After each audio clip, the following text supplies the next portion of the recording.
Welcome to Family Hour here on the YAHOWah vlog. We've got some of our cast here. We'll go in and out as we develop on the show. But I'm your host, Craig Winn. We have Kevin up there in the upper left. Good to see you, Kevin, and Captain Kirk there, and right below him, coming from the People's Republic of Carmel, California.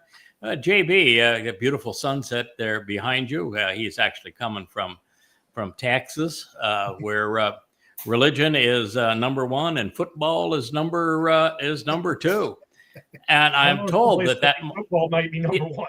Yeah, I think sometimes. Well, those Cowboys aren't doing very well these days, so I'm not so sure it's number one at the moment. But in Texas, it's high school football that is the star. They have stadiums that are like 20,000 seats that cost tens of millions of dollars for high school football. Yes, they do. Yeah, Friday Night Lights there in the state of Texas. We have, it looks like he's in a cavern someplace far, far away, maybe in a spaceship. That's Dr. Jeff down there at the bottom of our screen. I'm assuming, Dr. Jeff, that you are on call and are working now. Oh, he can't even hear us. Doesn't even know what we're talking about. Well, if you ever want to say something bad about Dr. Jeff, this is this is now your opportunity, because he can't hear a word we're saying. Hello. But hopefully, hey, Dr. Jeff. Yeah, there you are. Good to have you here, bud. It looks like you're in the hospital. I am indeed.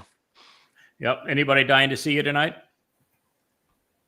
Hopefully not. Hopefully not, huh? Yep. Did he drop? Just 3 so far. Just 3 so far. Yeah, when you're a pulmonary emergency surgeon, you don't get to see people on their absolute best day. When they come in and they need you, chances are they're not doing very well. And over here on my left, he is actually sitting on my right, but we've got to pay attention to the way things are actually set up here on camera. That is Rich. He is the captain of our cables. He is the producer of the YAHOWah vlog and also a contributor to it. So it's good to see you, Rich. He's my mode is, guys. Yep. So he has sent us those really beautiful pictures these last couple of nights of the full moon rising over the island across the sea from his dwelling. It is just absolutely gorgeous. As we keep on reminding him, he is not in Kansas anymore. Yeah, I'm not going back. No, not going back to Kansas anytime soon. Yep. It's a little warmer here today than it probably is for any of you across the country, even in the People's Republic of California. I see you're wearing a sweater. Well, so, yeah. And this, the rumor is that by the time you hit late October, early November, you actually get a few days of sunshine out of the fog. You do. Just in time to enter winter. Right behind me, yeah. Yeah. Yeah, well, okay. Carmel's pretty that time of year. It is. All right, what we're going to do is we're going to return to the 33rd Mizmowr. This series is Gibowr, which is confident and courageous. It was authored by the most confident and courageous man of all time. That would be Dowd. YAHOWah routinely tells us that his beloved son, Dowd, is in fact confident and courageous. He is Gibowr. To the surprise of many, the person that is perceived wrongly to be an angel in the visit with Daniel as Gabriel is actually a man. It's a Dowd. His soul was brought forward in time from his first of 3 lives to talk to Daniel, who would write down the prophecy he was issuing about what he himself would do. That prophecy is just so much more powerful when you realize that the Messiah was talking about what the Messiah would accomplish. Right. And one of the great stories of all time, and that's actually Dowd. And similarly, Michael is not an angel either. He's a man who was actually brought back in time as opposed to forward in time. And Gabriel means God's most compassionate, courageous, and capable man, while Mikael means one who knows and understands, such that he is right about God. Anyway, we're returning this to a Mizmowr, means song. It was ascribed by this very man, Gabriel, who is called Dowd. That is his name. For those who might be tripped up on that and think that they never heard of a Dowd before, the Hebrew word Dowd means beloved. That is the way that his name is written in the text of the Torah and prophets, is DWD, with the wah creating the sound of the O vowel, very much like it does in so many English words. And so it's Dowd. There is no V in ancient Hebrew, and the I is not there in his name as he himself wrote it. And he is in this series of Mizmowr 33, 34, 35. He's talking about his relationship with Yahweh, his relationship with his people, and some of the most important relationships in his life, including that with the herald that would restore his dignity. Dowd is the most copied, counterfeited individual in human history. He was the first victim of wholesale identity theft. If you've heard of a person named Jesus Christ, you would know the number one that was created by counterfeiting Dowd. Dowd is the actual Messiah, not Jesus. Jesus never existed. Dowd is the actual Son of God, according to God, not Jesus. And Dowd is the actual Savior who fulfilled Pesach, Matzah, and Bikuwrym, not Jesus. And Dowd is the individual who's called the Chosen One. He is the former king, and he will be the returning king forevermore. None of those things apply to Jesus. Now, you can't just replace Dowd with Jesus in the New Testament, because the entire New Testament, from conception to conclusion, is bogus. It's absolutely a disgusting rag. Nothing that it says is actually true. And not only didn't Jesus exist, Paul, who invented this beast, did several things which just defy imagination. One is that he claimed that his Jesus was the totality of God. You should be blown up by now.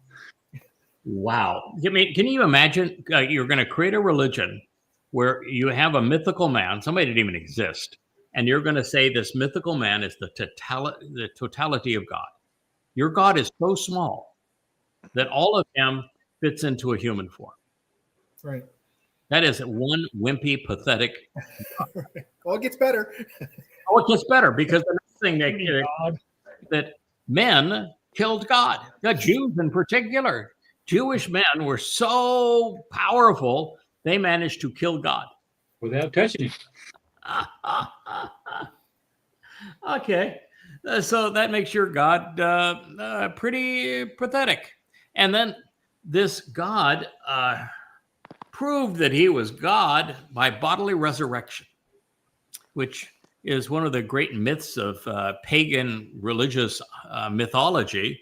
And all it proves is that those who believe it are absolute nincompoops. Mm-hmm. Not only is it biologically impossible and asinine, but it's counterproductive. The only part of you that has any value, newsflash, it's not your body.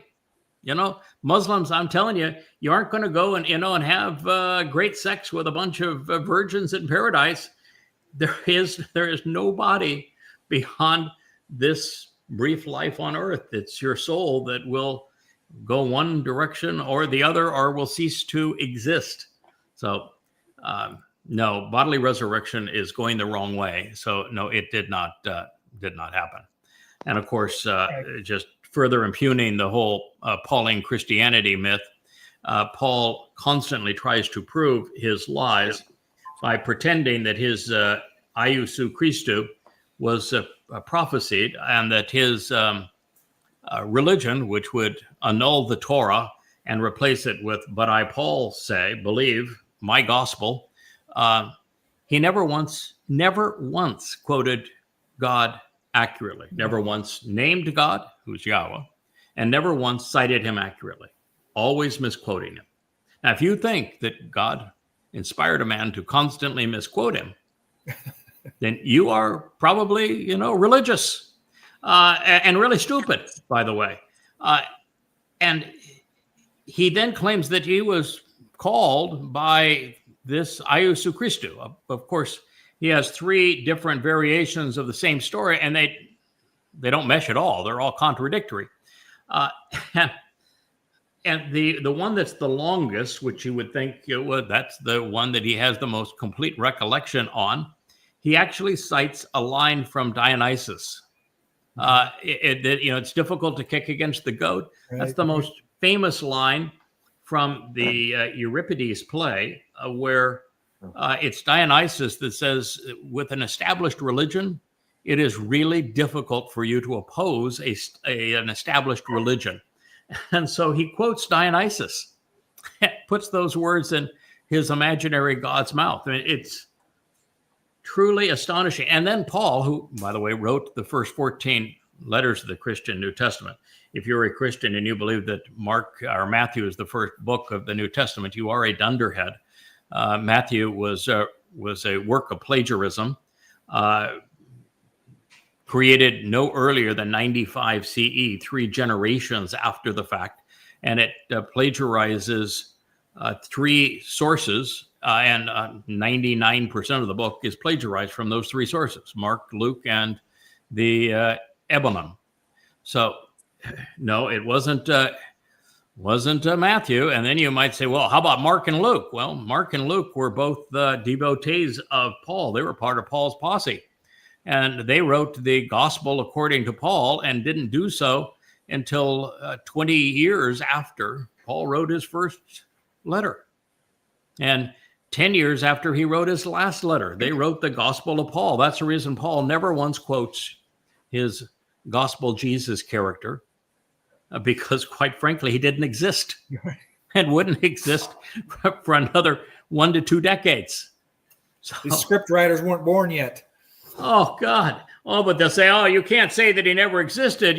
We have Josephus, and he is a great historian, and he wrote a full sentence about him. How old was Josephus when the crucifixion occurred? 0. Negative. He was negative 4 years old, wasn't he? Yeah, he wouldn't be born for another 4 years. So, no. And the oldest, he wrote in Greek, the oldest Greek manuscript of what Josephus wrote, where the name would have been Iusu Christou, to be consistent with the mythology. The oldest extant manuscript in Greek, what does it date to? Do you guys know? Is it The answer is 42? the ninth century. Oh, wow. Much later. Longer than I thought. Yeah, between 700 and 800 years thereafter. So, yeah, there is nothing. I mean, it's just the crudest, dumbest, most idiotic lie ever proposed, and so it is based on Dowd David, and Dowd David made it possible for the lie to be promulgated, because Dowd is the Messiah. So the Messiah was there in 33 CE in his second of 3 lives. Dowd is the king and returning king. So there was a king. Dowd is, according to God, the Son of God. So there was the Son of God there at that time. And Dowd wrote graphically of his own crucifixion 1,000 years before he endured it. And so there was a crucifixion on Passover.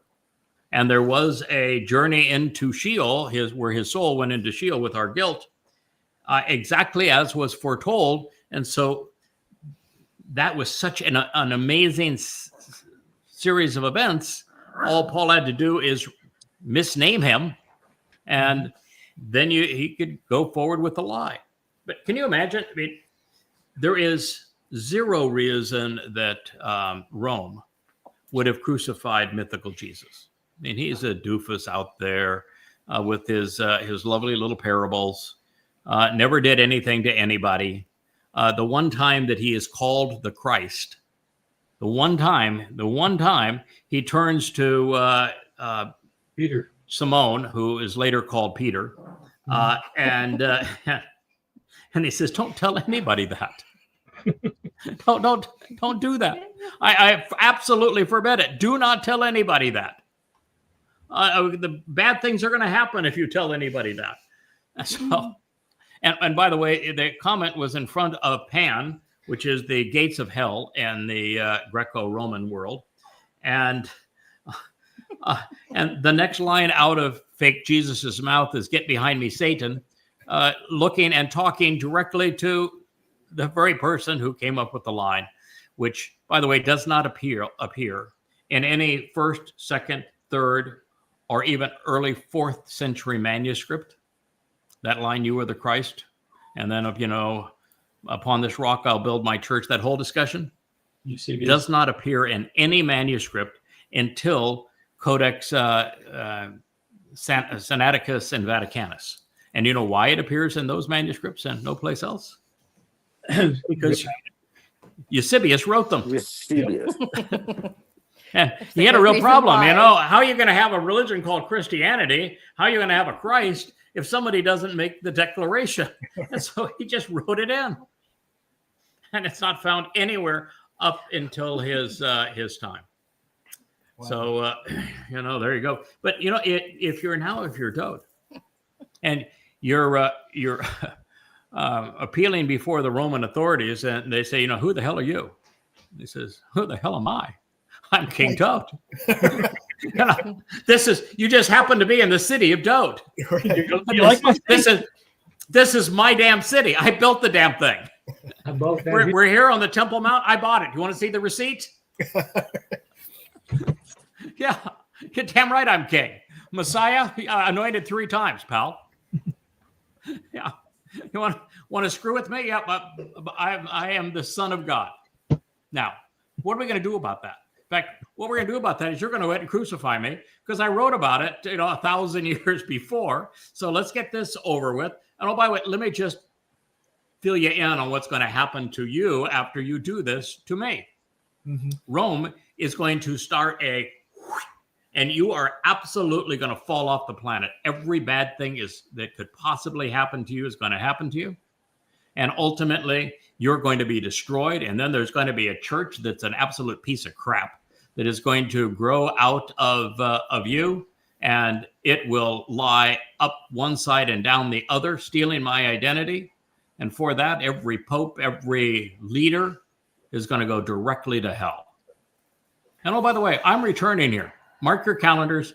2,000 years after I leave here, I'm returning, and I'm returning with the fellow that just happens to be God. Now, none of you are going to be around, and I will make certain that all of you get a express ticket to hell. But let's get on with it. It'd be fun, right? I mean, of course they crucified him. I mean, he's not just saying he's king. He is king. Yeah. Yeah, and the most famous king ever. Ever, yeah. Yeah, ever. Oh, yeah. You want to read about me here? Yeah, here are the scrolls. And there's no better reason for Rome to kill him than for the claim that he's a king. Of course, that's what happens. So, Can anybody? Yeah, recognizing that David is the Son of God, according to God. That he is the Messiah, according to God. That he is the chosen one, according to God. That he is the returning king, according to God.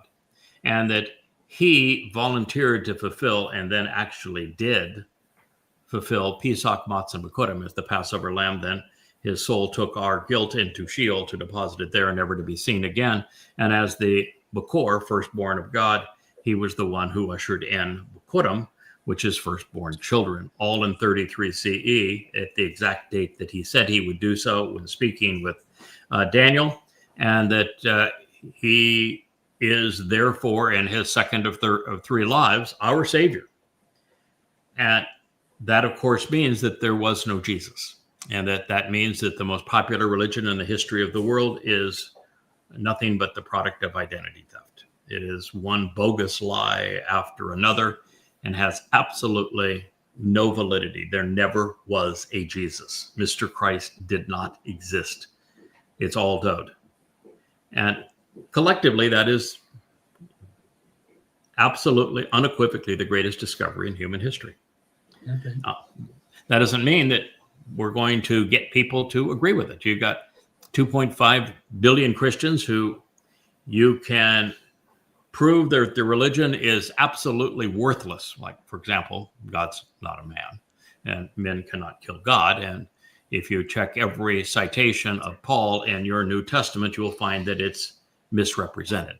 And that in his second letter to the Corinthians, Paul admitted to being demon-possessed, which chances are means that he really wasn't inspired by God.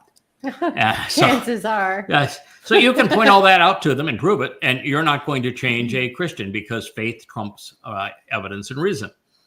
So the realization that David is the Son of God and our Savior isn't going to appeal to them. And of course, if you're dumb enough to believe that a God who spends all of his time in hell is God, that someone that claims that the only way you can exist as a Muslim is to die killing for me.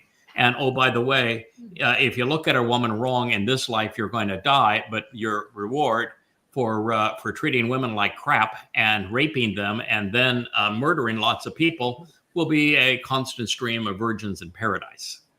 And if you're stupid enough to believe that, then chances are the truth about who Dowd is not going to resonate with you.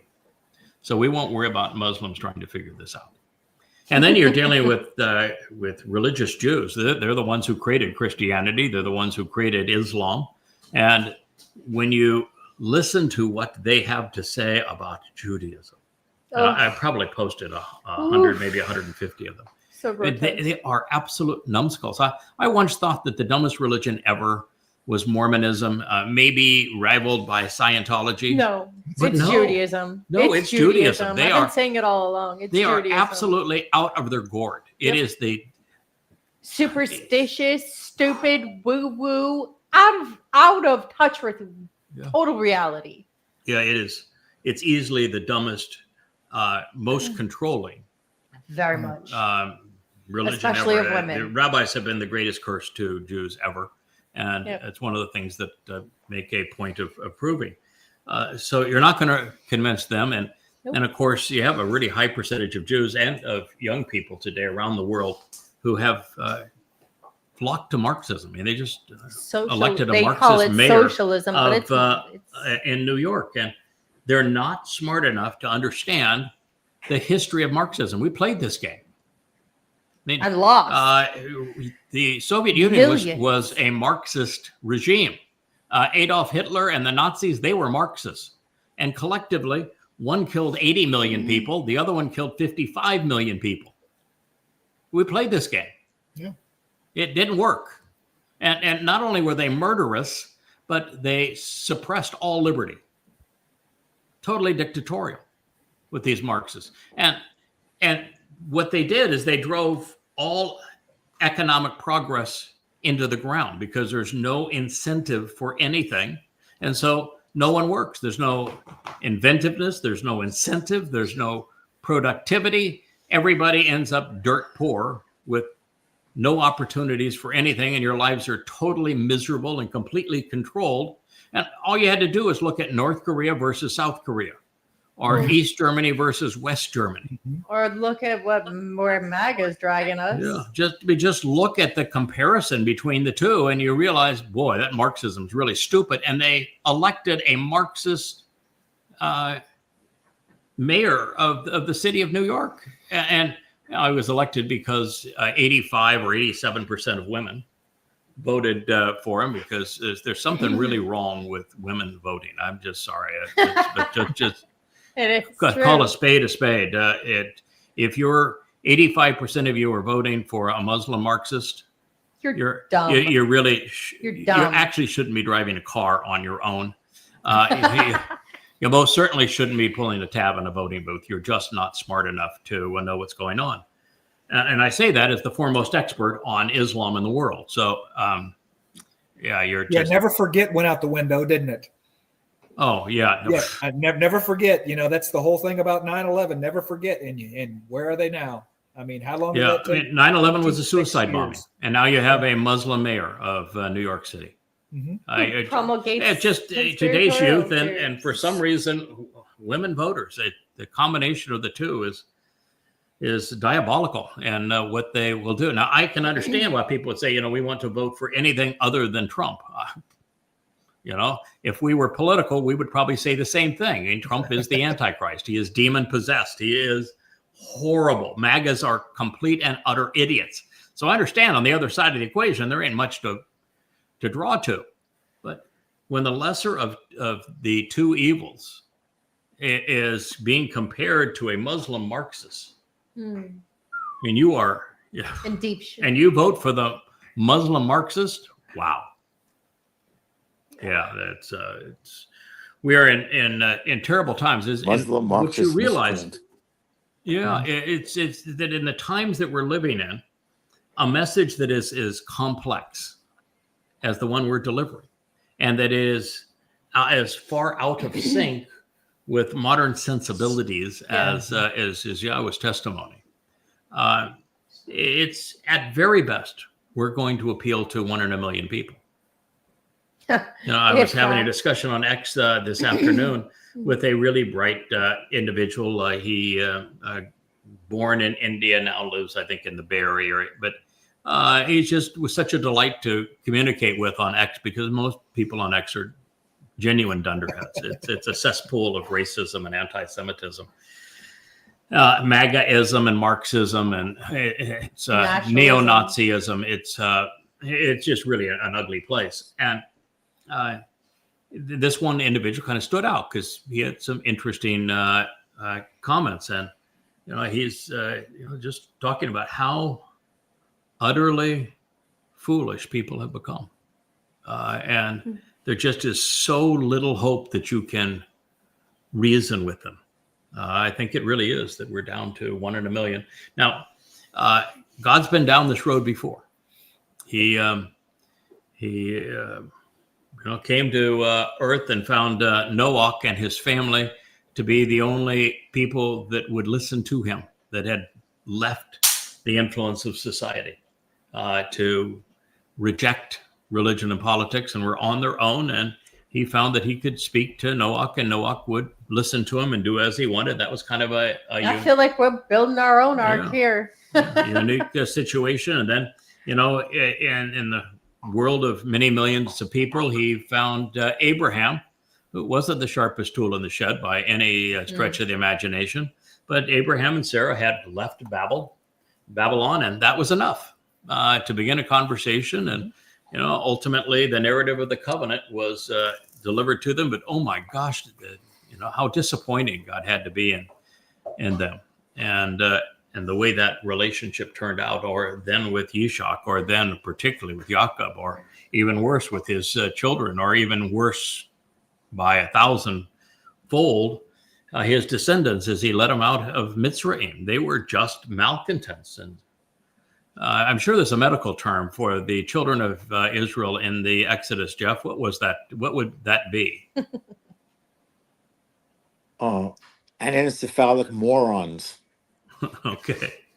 They were so mean to God that they told God to shut up and go away. They never wanted to see him or hear from him again. Brilliant move. Oh, brilliant move. Yeah. They went to Moshe and they said, we hate you. We're going to stone you to death.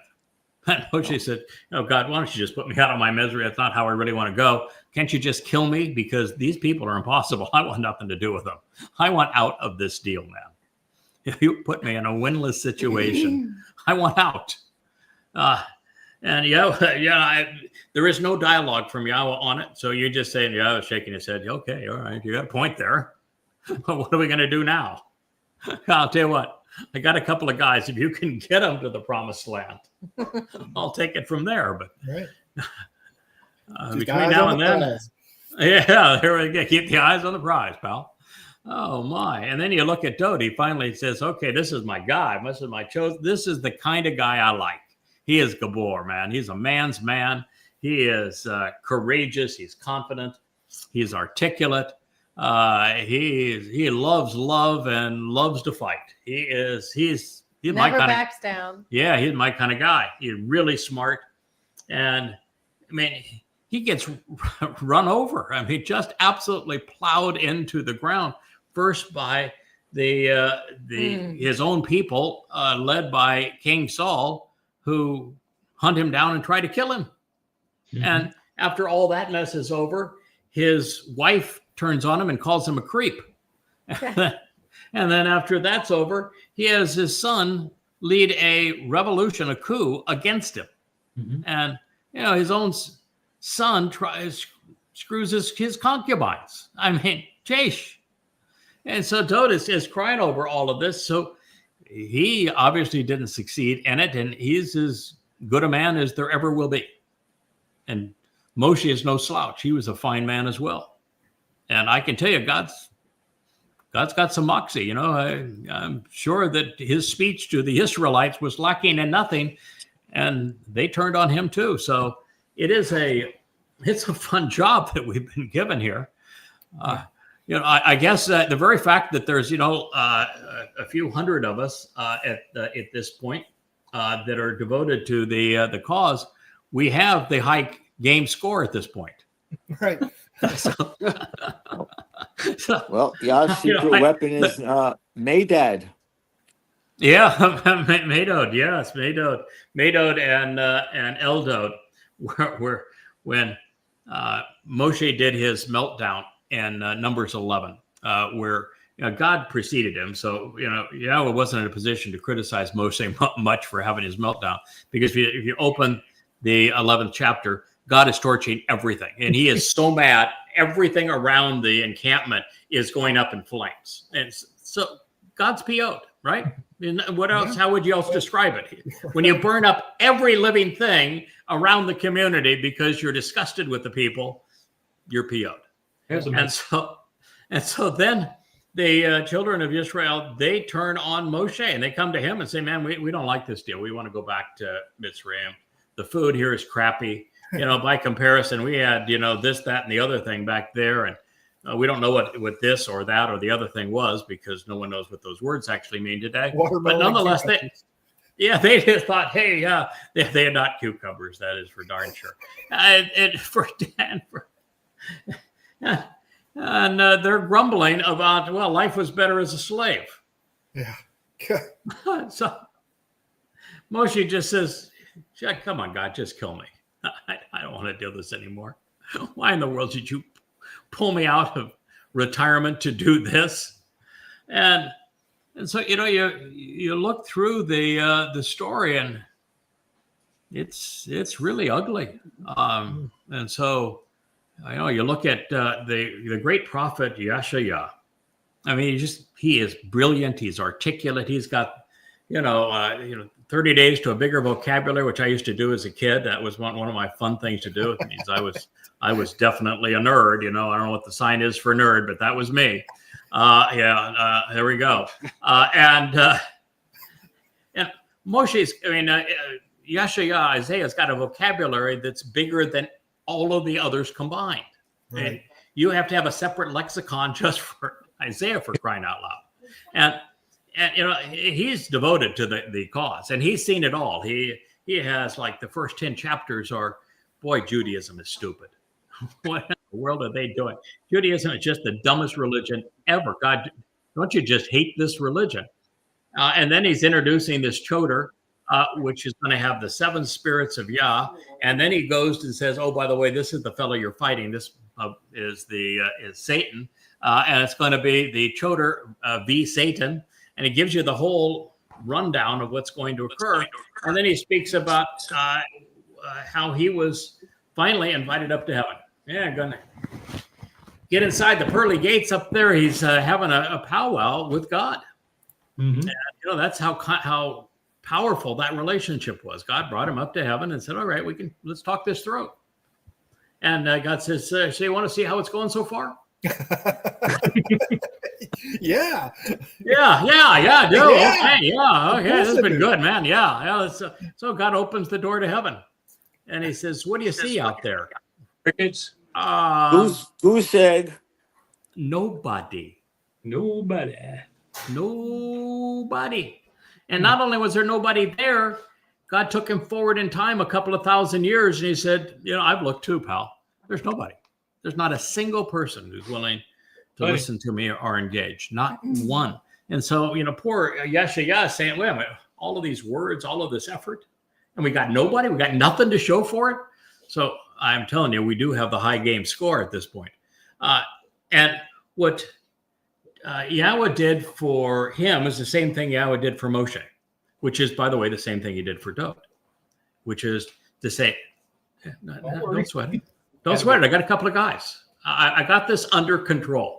This is all going to work out in the end. And with Moshe, he showed him the aforementioned Dowd, who is the beloved of Yahweh, Dowd, and my Dowd, who is Dowd's sidekick.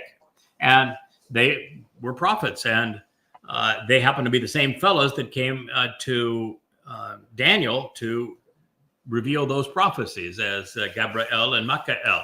And then, you move forward in time, and now you're dealing with Dowd, and Dowd ends up writing the introduction to the Towrah and what the Towrah is going to do for him. It's the stem off that main branch, and he writes an entire mashal, word picture, Yes. on the Towrah, and said, indeed, God's got a guy. And then you turn to his Psalms, and his Psalms are constantly telling us, I got a guy. It's going to go, I'm going to do these things. I'm going to fulfill Passover. I'm going to fulfill Matzah and Bikuwrym. I'm going to offer salvation to my people. I'm going to make the benefits of the covenant real. And my people are all going to deny me and turn on me and cheat me and rob me. But it's not going to last forever. There is this guy. And this guy is going to figure it out. And he's going to have a team of people, and collectively they're going to tell the world the truth. And they're going to restore my dignity so that salvation is possible again. And they're going to rip apart the lies that have buried my sacrifice, what I have achieved. And so he wrote all about him. It's you can't read a psalm from Dowd where there isn't some suggestion of it or an outright admission of this is how this is going to play out. And so then we turn to Yashar, and with him lamenting, he says, oh my God, I've disappointed you. There's nobody that has responded to my words. And just as he had with Samuel, when Samuel pleaded with God, I'm sorry, they've rejected me. And Yahweh said to Samuel, no, they didn't reject you. They rejected me. Mm-hmm. And so it's not your problem. It's my problem. But I got this solved. Don't worry about that. So what he did with Yashar, he says, hey man, don't sweat it. That Towrah that you wrote about, let me tell you what he does. I got a guy. He said, you obviously know about the man from the man called Obed-Edom that brings the Ark of the Covenant into Jerusalem so that Dowd could dress as the high priest and party hardy. He says, I get naked. He says, let me show you what that guy does. And then Yashar in the 63rd chapter saying, hey, the man from Edom, he saves many. He's my Zeroah. Mm-hmm. He's the one that is cultivating my seeds. He's in that wine vat with me. All of this time I've been in there alone. He's in there with me. He's my guy. He's my guy. Yeah, I was like, no, Yashar, he's my guy. Yeah. So God said, no, I got you covered. And it's not just that he's going to do these things. He's going to do these things based upon the textbook that you wrote on how to do them. The Nakar is the single most prolific individual who's fought over, no, that's my guy. No, he's my guy. No, wait. I'm like, wait, guys. No, he's my guy. Leah's point, we talk a lot about there's Solomon's, a romance that goes deep with these guys. Yeah, we talk a lot about Solomon's presentation of the Nakri, don't we? Yeah. That at the commencement address on the Temple Mount, the Sermon on the Mount, if you will, on a Taruw'ah, he announces the future arrival of the Nakri, this observant foreigner from a different place and time, and how his voice is going to do exactly as mine is doing right now. And he says, you need to listen to him and do as he says. That's your only hope for salvation, Israel. So do you think that Solomon was the first person to introduce the Nakri? No. Oh. No. Devarim You know who introduced 29. it? Yeah, Devarim it was Moshe. Moshe Introduced the Nakri, and exactly in the same setting, saying he's here for the remnant of the children of Israel. In the end, he is going to provide reconciliation. So this is a story that Yahweh has provided the answers to, a solution to, for 3,450 years. This is not a surprise to God. No. Yeah, he knows his people better than anyone. I do think we are a science experiment. And I do think so. And I think it's God's just wicked sense of humor. And excuse me, I mean, No, he it's an may, ironic sense of humor. yeah, he may, well, wicked's kind of a fun term. Yeah. He's got a wicked sense of humor. He picked Elia to come back, right? Mhm. Oh, Oh yeah. yeah. Oh, by the way, Yep. yeah, for those who have trouble with Dowd in his second of 3 lives, fulfilling Pesach, Matzah, and Bikuwrym, and coming back in his 3rd life to be king, and he just showing up one day, fully a man, because there'd be no purpose of having him come back as a baby. Unless you're into why do people goddess have no cults. issue with Elia arriving? Do you think Elia, when he shows up on the Temple Mount in 2030 on Passover, is going to be a baby? Mommy, can please hold me up so I can talk to people? Hell no. He's going to be given a body of a man of some stature. I don't know if he's going to be 34. I hope he's at least as old as I am, or I'm going to feel really creepy around a guy that, is a couple thousand years older than I am. So, right. Hold on, kid. Hold on. Who are you Hold on, calling kid. Yeah. I know. So he's going to come back in the body of a man. His soul is going to be put back into the body of a man, just as Dowd's was 3 to 4 years before he fulfilled Pesach, Matzah, and Bikuwrym. It's not tough to figure out. As was Adam. Yeah, absolutely. Yeah, Adam was not brought into the world as a squirmy little wiggly kid. No, he started as a man. So God obviously can create the body of a man and put a soul in it, can't he? Yes, sir. He's going to do it again with Elia. He's done it already twice with Dowd, and will do it a 3rd time. He's got this thing pretty much down pat. He's the architect of E = MC squared. He can do what he pleases. Yeah. So it's God's got the plan. This is his plan. He's got his players. The story of what he's going to achieve and how he's going to achieve it is known for a long time. But as I was saying, on God's science experiment, with it being just a colossal failure with the children of Israel during the Exodus. I mean, just an absolute, total, and complete failure. Every way you turn, it was a disaster. And Moshe being an extraordinary individual, and God was right there with him, as the light, the pillar of light and the pillar cloud. And he's speaking to Moshe all the time, trying to patch him up and say, oh, come on, kid, let's get back up. Eye on the prize. We got a job to do. And even in that, they failed miserably. And everybody knows that they've heard Yah's voice. Everybody knows that Moshe's his guy, that Moshe's with him day in, day out, and they still go sideways. And they still go sideways. And they never get anything better than sideways. And most of the time, they're back asswards. Right? Yeah. And so that's 40 years of just total and abject failure and grief. And that's God personal presence with the man most qualified to do the job. You couldn't have anybody with better credentials to do that job. Yeah. And then Yahweh later chooses Dowd. He starts grooming him from 8 years of age, gives him his Ruach spirit, and empowers him to accomplish everything without fail. 66 battles, defensive battles for Israel, never lost one. I mean, that pretty darn good success rate. I mean, he gave him everything and inspired him to write all these prophetic songs and everything else. And it ended in abject failure. I mean, look at his son. I mean, his son started off and might have been a decent human being for some 7 or 8 years. And then, oh, he fell off a cliff. He went into the whirlpool of the cesspool with women drove him nuts. Women. It was women that drove him nuts. It is. And he went crazy. And so that did not turn out well. And then you look at the history of Israel from that point on, and it is the story of abject failure.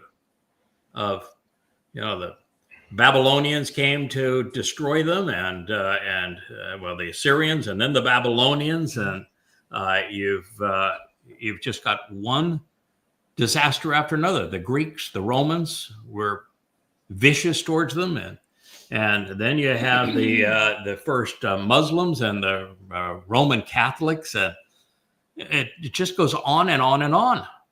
It's a complete and utter disaster. And so God says, all right, this is going to be really funny. I'm going to pick this guy that, his claim to fame is he was a pretty decent salesman in his day. And he had a couple of businesses, but he's got 0 qualifications. None. And I'm going to pick this guy. And he is not even Jewish. And I'm going to make a big deal of the fact that he's not Jewish. The Nakri is an observant foreigner. He's a goy. I'm going to pick this guy, and he's not even Jewish. And I'm going to teach him what he needs to know. And he's going to come up with all these discoveries and thousands of insights that my people never saw before. And he's actually going to be dedicated enough to get the job done. He's going to see it through. He's going to have the high game score. You watch. Just amazing what I can do with totally unqualified talent. Right. Well, we tried to play the game. We just decided to make up our own rules. And we were playing an entirely different game. Yeah. So it was right for Yahweh to take us out and put another player in. Yeah. Can you imagine God saying to somebody, I want you to reintroduce my name and reacquaint my people with my actual son, the Messiah, and your savior, Dowd, to a rabbi? Ew. They're going to say, no, Hashem, no, G-D, no, Adonai, blessed be he. Ew. They are absolutely disgusted by Yahweh's name. There's no chance they would ever say it. And they're so misled by their own grammar. They couldn't pronounce it. If you spot them, the yod, the hey, and the wah. Well, Craig, can you imagine the collective oi that's going to go up when the rabbis realize that they get slapped upside their heads like never before? Oh, absolutely. And for creating Judaism, erasing Yahweh's name, completely negating the Torah, disqualifying and slandering Dowd, and then creating Christianity, and then creating Islam, and then coming up with this Haredi sect in Ukraine in the 17th century. Isn't to it dress ironic? around in weasel hats and funeral attire? Are you guys going to say, "Oh, good God, you were disgusting"?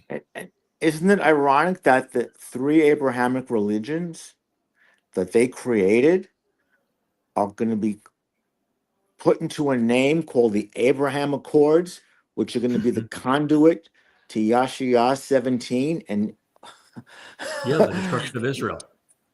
Yaakov's trouble. Good. That's for ironic, kids. How is that for ironic? 3 for 3, fellas. 3 for 3.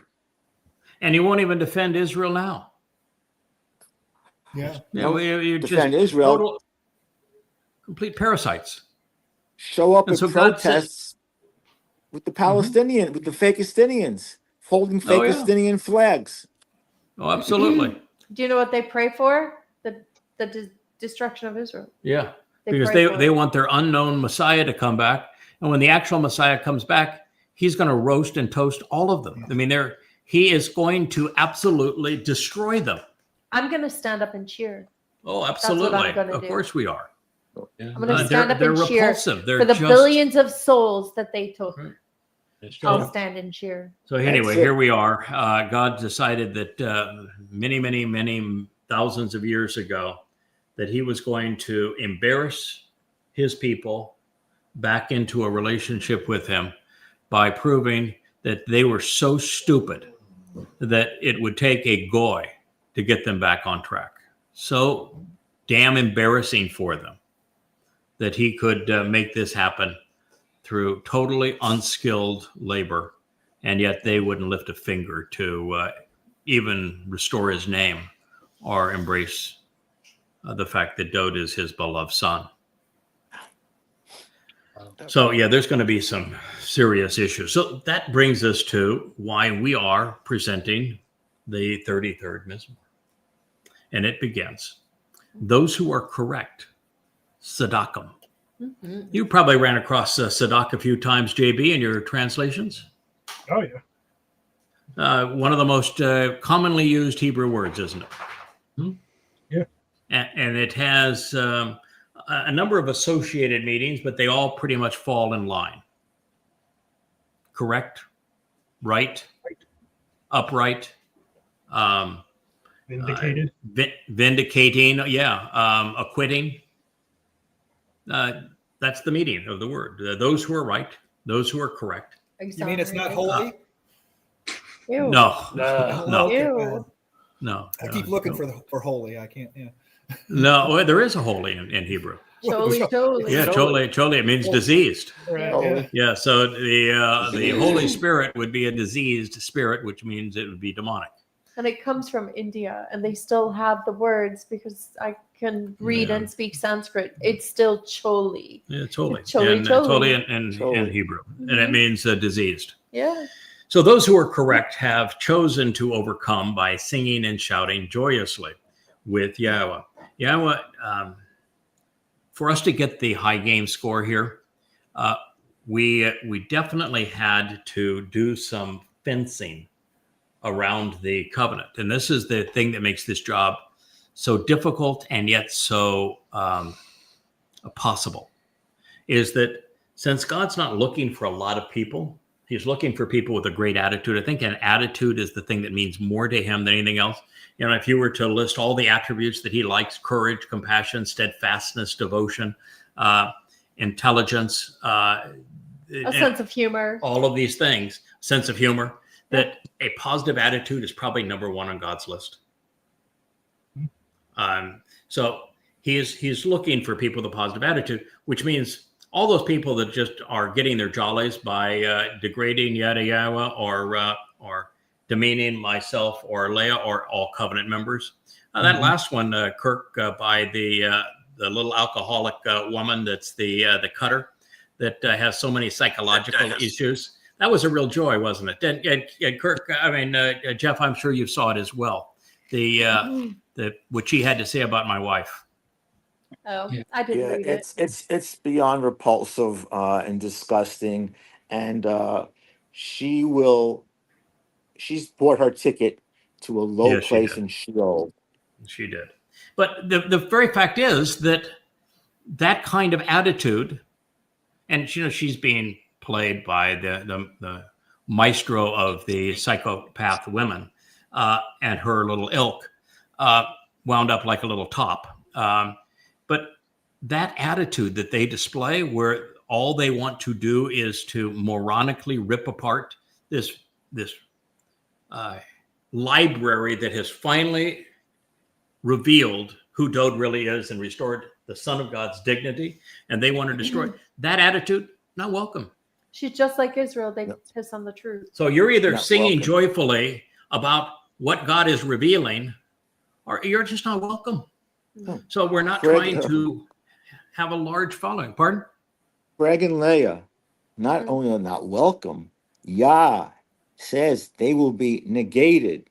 They will be annihilated. They will be relegated to the lowest places that exist in the black hole. Yeah, that is Yah. That is Yah. You cannot. This is serious business. Yeah, Devarim 12 Devarim 12 is pretty clear that the Asherah, the mother goddess cult, is in for a rude awakening, and that they have become God's enemy. And you've not seen anything until we get to the 35th Mizmowr, where Dowd is, it just wants them annihilated. And he is absolutely beyond himself disgusted. Anyway, you can't have that kind of an attitude and be around God. Now, God's a realist. I mean, it's not that you can't speak harshly. God actually shazak. You use that word all the time, Dr. Jeff. I know it means something to you, because being harsh, being firm, being unrelenting, being uncompromising is God's style. So you can absolutely be harsh and still have a positive attitude. What you're saying is, my loyalty and my passion is with Yahowah, and those who are opposed to him, or the work that needs to be done to restore Dowd's dignity, requires steadfastness and resolve, and occasionally harshness. You used to use a analogy that I thought was great years ago. You said, well, if you pull down the cover off of your child in the crib and there's a rattlesnake, do you really have any trouble killing the rattlesnake? I mean, just no. Yeah, I mean, we went even further and to say, all right, if you bought a home for your family, and you found that home had the basement and the attic infected with rats, and they were carrying the plague. Yeah. Would you move your family into that home, or would you exterminate the rats first? I think I'd exterminate, the rats. Exterminate the rats. All right. And that's exactly what God was trying to do with Jews moving into the promised land. Mm-hmm. And that's really what he wants to do before we return to Gan Eden, is they have to be exterminated. And so, you can have an exceedingly positive attitude about what God's going to do for us and bringing us back to Eden, and how brilliant God is and fun he is to be around. Oh, you don't have to convince me. I love pest control. Yeah, but at the same time, I'm laughing here because we took our Moke, which is our little electric vehicle, and we went to with Rich too, and with Wookie. We went to our favorite little beach restaurant, and there was a spider about the size of 10% of the size of my nail there on my pinky finger. And its web took up half of the window shield. It had its web that it built on the Moke. It had been very industrious. Yes. And Leia just freaked out. I don't stop the Moke, stop the drive. You've got to get it now. And this is the tiniest little spider I ever saw. Yeah. And you just have to get that. Just get it off. Yeah. Yes. So, I can see that. That's the only irrational fear I have are snakes and spiders, and I am a complete girl when it comes to that, and utterly irrational. That's okay. Spiders are bad. Spiders and snakes. No, it's not for Leia. No. All right. So the approach of the straightforward and upright, Yashar. Again, two different words for right. Sadak and Yashar. So he's beginning to make a point. Being right with God is essential. He says that the approach of the straightforward and upright is appropriate and fitting, laudable and excellent. And the thing that you have to do if you're going to be Dowdian, if you're going to accept what the Messiah has done for you, is you need to toss away, I would say shit can would probably be the proper term, faith. Oh, definitely. Just trash religion, trash your politics, trash faith, and get right. And the only way you're going to get right is to either study and be able to read the Torah and profit yourself. And you can do that. It's just, I don't know if you have enough time left to be able to do all we have done, or you read these books. That's really your choice. Take your pick as to which one you want to do. And the reason I say I'm not sure you have enough time is that we really did something extraordinary as it relates to this text. Mm-hmm. The first thing that I did is that I went to the oldest manuscripts, and if there was a difference between the Dead Sea Scrolls and the Masoretic text, I corrected the message to the Dead Sea Scrolls, which is anywhere from 1500 years older and didn't go through Babylon, stayed in Israel. So that's the first thing we did. The second thing we did is we stripped every word of the diacritical markings of the rabbis, the diacritical markings of the Masoretes. What does Masorete mean? Do you guys know? Yay! escapes. Yeah, it speaks of deception. Yeah. They exist to deceive and to mislead, and their diacritical markings were a con job. They wanted people to believe that they had that the Hebrew, the 22 letters, had no vowels, when in fact there are 5 vowels, and so they created their vocalization diacritical markings. But with the diacritical markings, they changed the words' meanings. So the second thing I did, I stripped every word of the diacritical markings and looked at the text for every word that was written in the same way without the diacritical markings. And then the next thing I did is, just in case that was not enough to reinforce the proper meaning, is I went to the verbal roots. And I defined every word by its verbal root, its actionable basis, which is the safest way to go about properly coming up with the definition. And then I would look at every cognate of that word, every word that is similar to it, to develop a family and an understanding. And then I would go to the first use of the word and say, is that how it's used there? And look elsewhere to say, can we consistently render this word this way and have that work in the text? And it was a very, very systematic, disciplined way of creating a translation. And then I decided I'm going to do an amplified translation, because if you've got 5 or 6 reasonable definitions of a word, who are we as men and women to say God meant that one but didn't mean this one? Right. If there's 5 or 6 that work, why wouldn't you share all of them and shade the meaning more comprehensively? Mm-hmm. And then I decided, there isn't a single translator that's ever been honest with the reader and said, this is the word that I'm translating, and I'm going to give it to you in a generic form that you can put into a search engine, or you can look up and like Kirk would do in a paper book, and you can look it up. And Kirk is very analog still, loves his books, and you can look it up and validate whether or not that translation is accurate. And that's really how we all came together, is that I was the first ever to create a translation that allowed the reader to challenge the conclusions that I had drawn and to verify them for themselves. So this is pretty extraordinary. And then I wrote commentary about how I came to a definition, if the definition was either contrary to religious thought, or was unique in some way, or that there were various ways of looking at it. I'll say, all right, in this particular situation, this word can mean any one of these things. I have chosen these for the following reason. Right. No one had ever done anything like that. And what you just took 7 minutes to explain took me an hour and a half to explain to Amira this afternoon. Yeah. When she asked me, how do I translate from the Dead Sea Scrolls? I'm like, wait, what? Okay, here's what you got to do. Yeah. It took me an hour to explain what you just did in 8 minutes. And so it is, you can try to do this on your own. And I've encouraged, and some of you have, like JB, you've done a fair amount of translating on your own. It takes an enormous amount of time. And energy. And it takes years and years before you're actually skilled at it. Yep. Because even once you get to a certain level, then you start dealing with the moods and the stems and the conjugations. And then all of a sudden you realize that so many of God's words are just jam-packed with symbolism. Like, Bakar is one of those that is becoming so valuable to us now. It means bull, but it also means mourning, and it also means observant. And so you're realizing he's telling a picture that has depth that goes down multiple layers beyond the surface. More than just the two dimensions on the page. We're playing with someone that has seeing. Yeah, absolutely. It's just as DNA is a 3D language.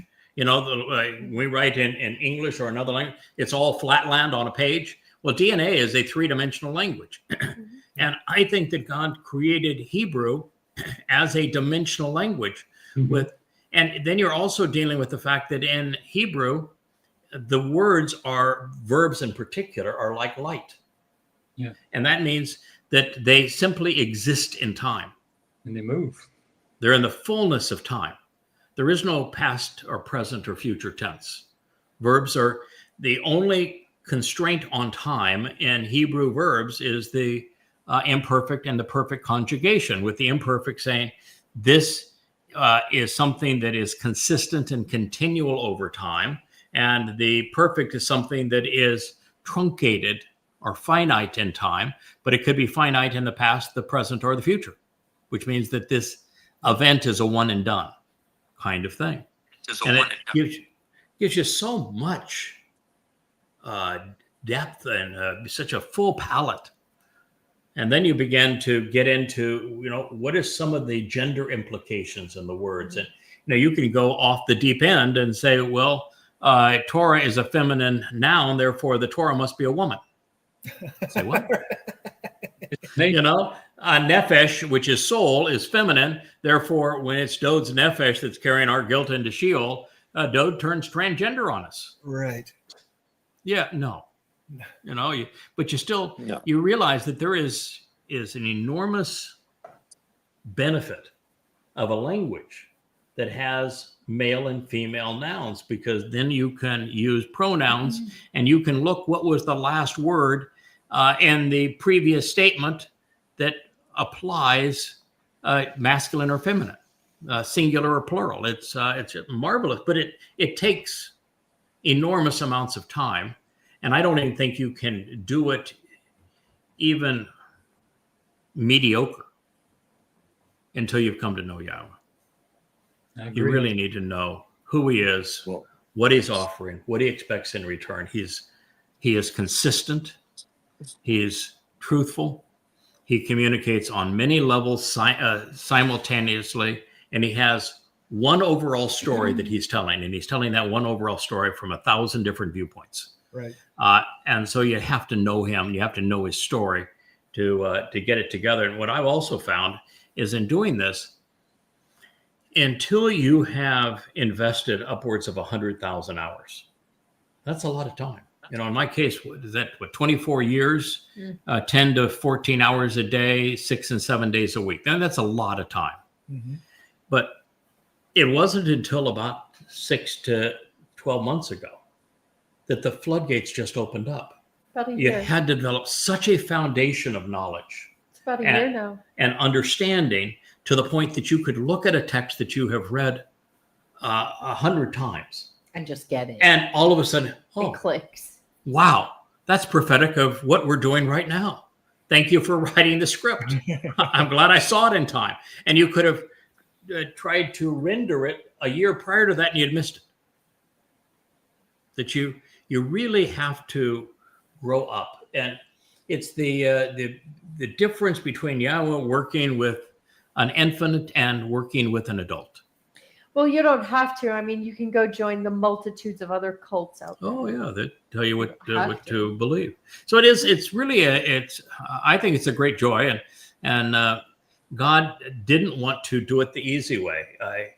For example, if he tried this science experiment with us, and he just did a data dump, then what's the purpose?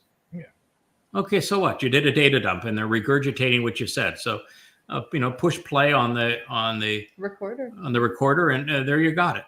Mm-hmm. Or are you actually going to work with them and through them, or you're just going to use them? Which one is it? He never said to Dowd, his coworker, I used him. No, he said I worked with him. Mm-hmm. And there's a huge difference between being used and working with. Absolutely. Yes.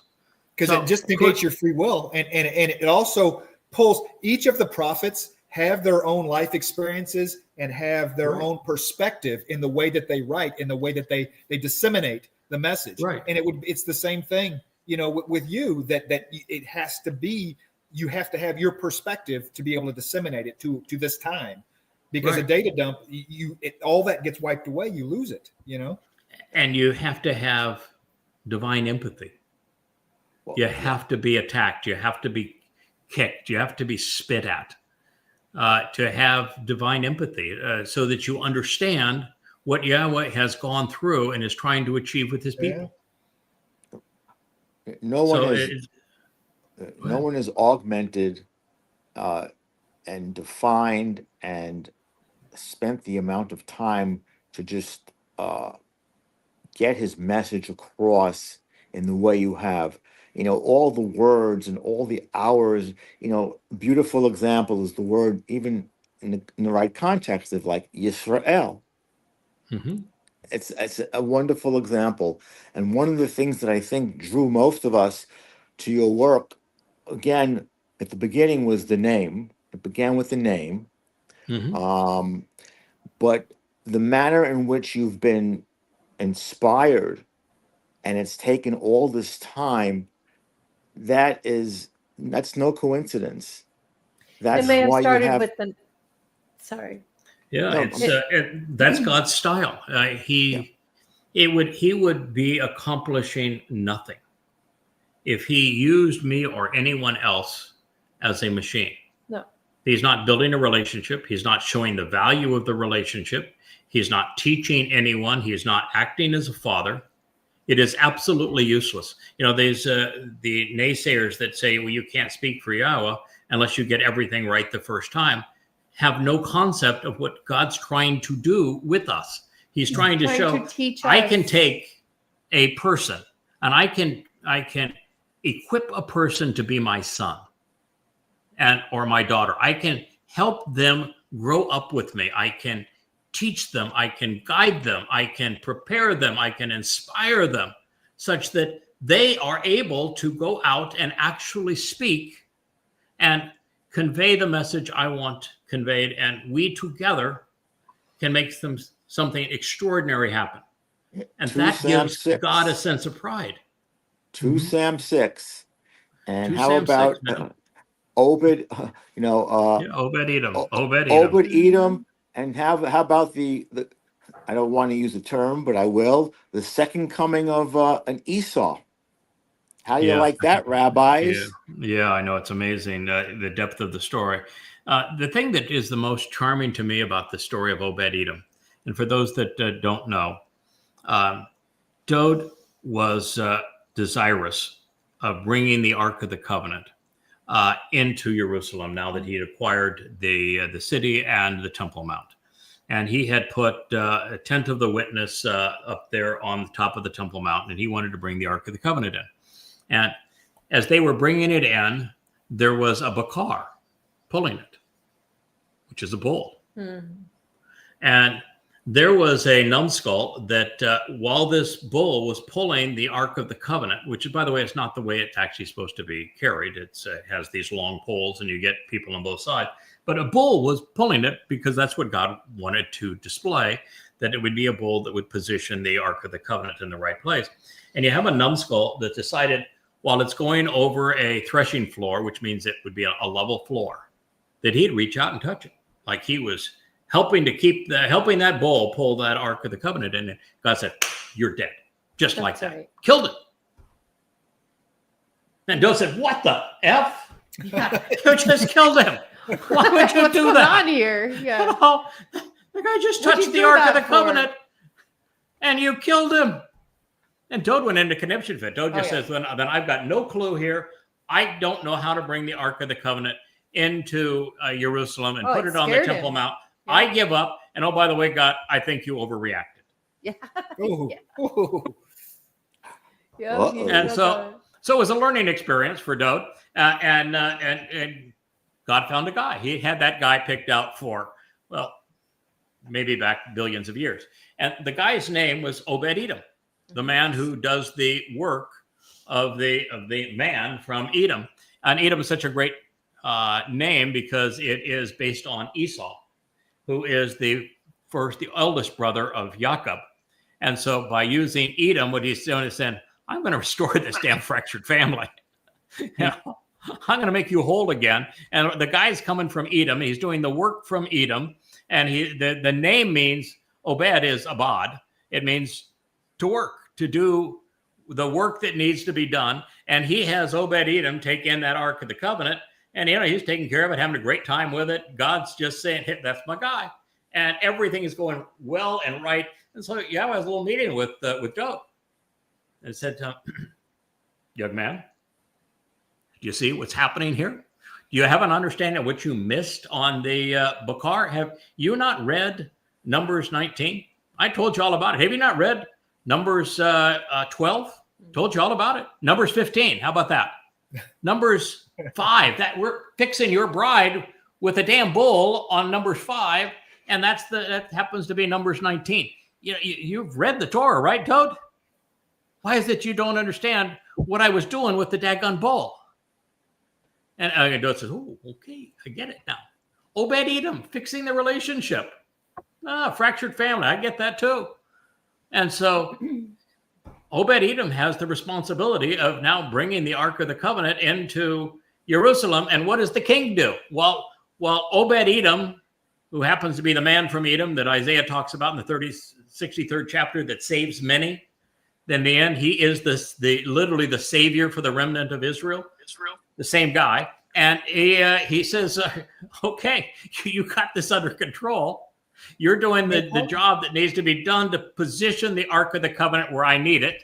And so he dresses up wearing the ephod of the high priest, because he's going to anoint that Ark of the Covenant and the mercy seat on Yom Kipurym when he returns. See, he's got the story down now. He's not going to make the same mistake again. He knows exactly why Obed-Edom, who was the bull, needs to properly position the Ark. And all he needs to do is celebrate the daggone thing. He's king after all. God is a guy. And what God is actually saying here, I'm not expecting you to do it alone. We're going to work as a team. I got a team. I got a guy. And when we had the fractured family here, guess who just showed up? I got guys. I got a team. I got this under control. Don't worry about it. I wasn't born yesterday. I'm sure it's what God is saying. I've learned a little bit along the way. I've got this figured out. Don't sweat it. And so that was one of the great stories of all time. And yet he's dancing and gyrating. And other than the ephod, the breastplate of the high priest, you know what else he's wearing? Nada. A smile? Nada. Nothing but a smile, baby. What was the apparel in Eden? Nothing. Nothing. No. And There you go. when Dowd returns, where are we going? Back to Johnny done. Do you think Yeah. there may be a correlation between those things? Yeah. And how about one other correlation? The reason that Dowd was dancing, and it says often he was dancing in the presence of Yahweh. Yeah. Why do you think that Dowd was able to dance in the presence of Yahweh? Nude. Comfortable. Oh, you Sadak. Absolutely comfortable, because now he got it right. Now he understood. And when he was right with God, there was no problem being naked.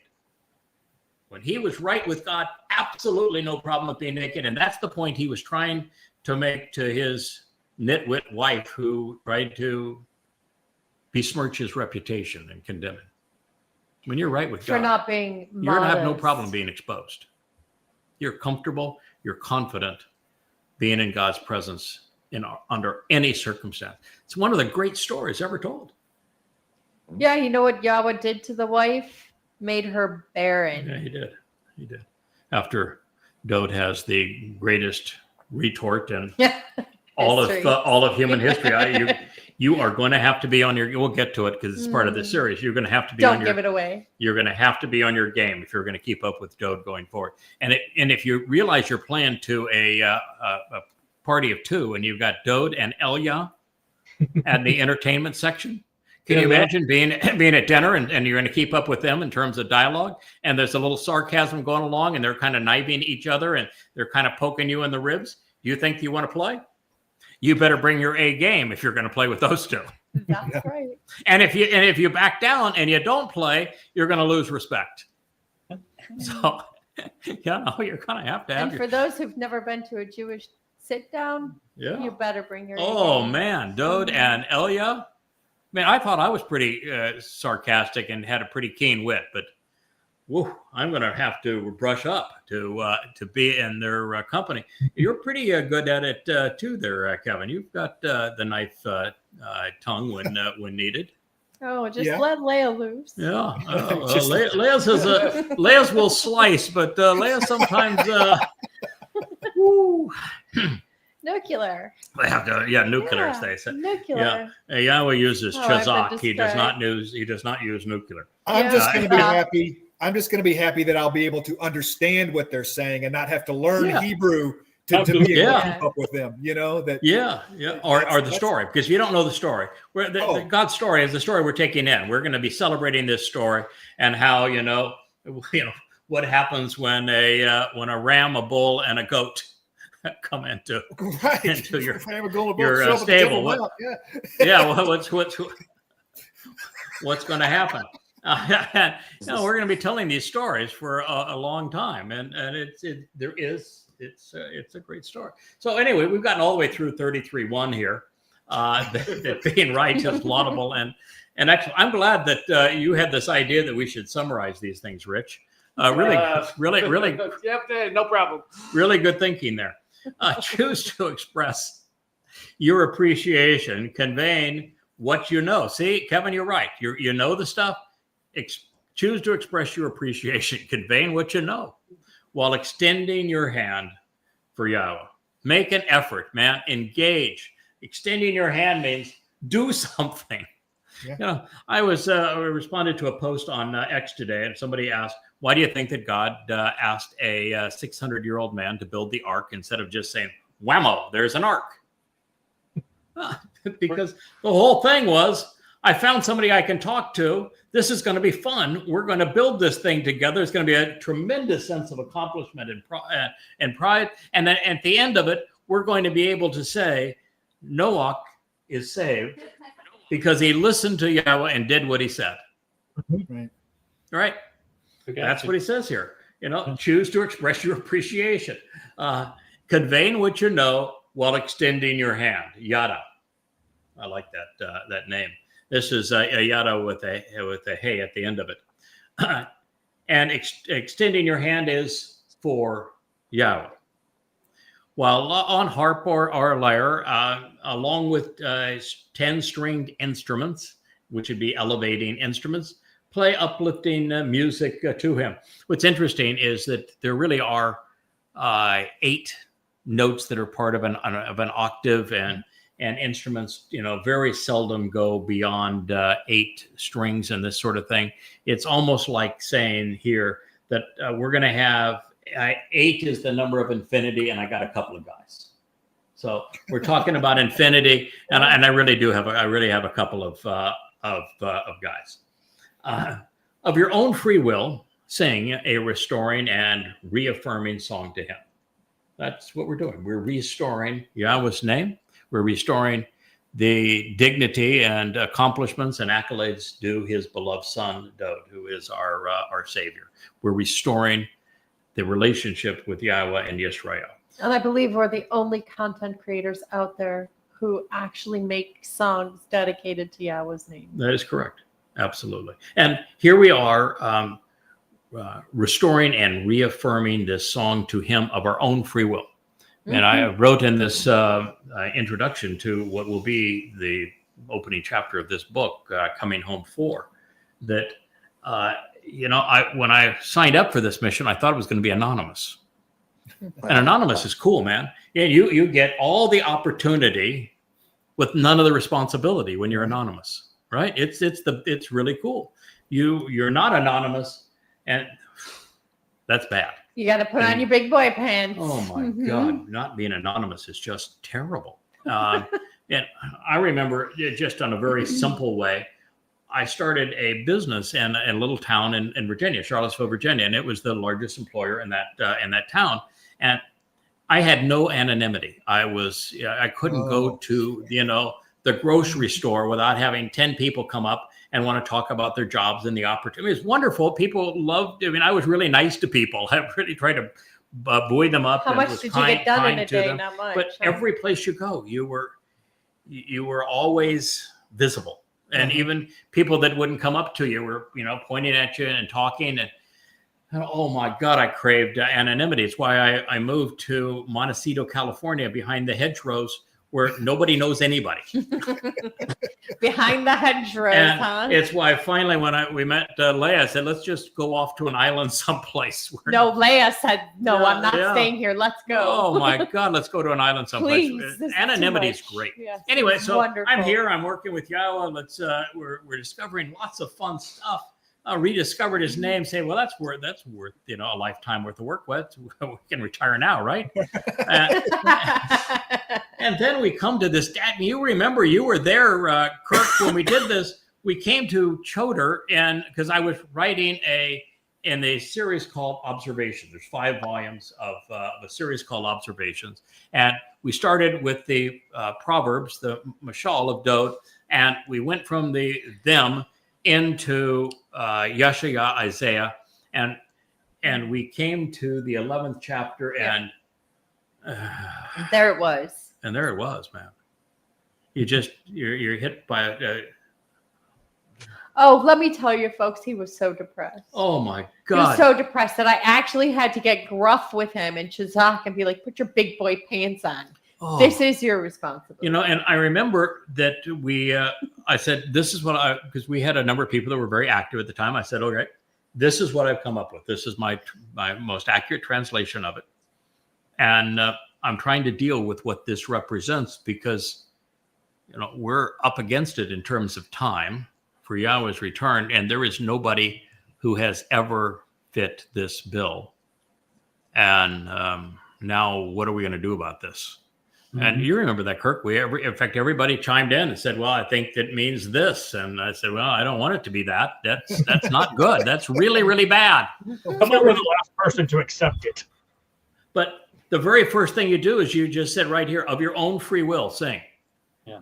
Okay, with God, we'd made a commitment, didn't we? We're going to go where the words lead. This is what he says. This is what he wants.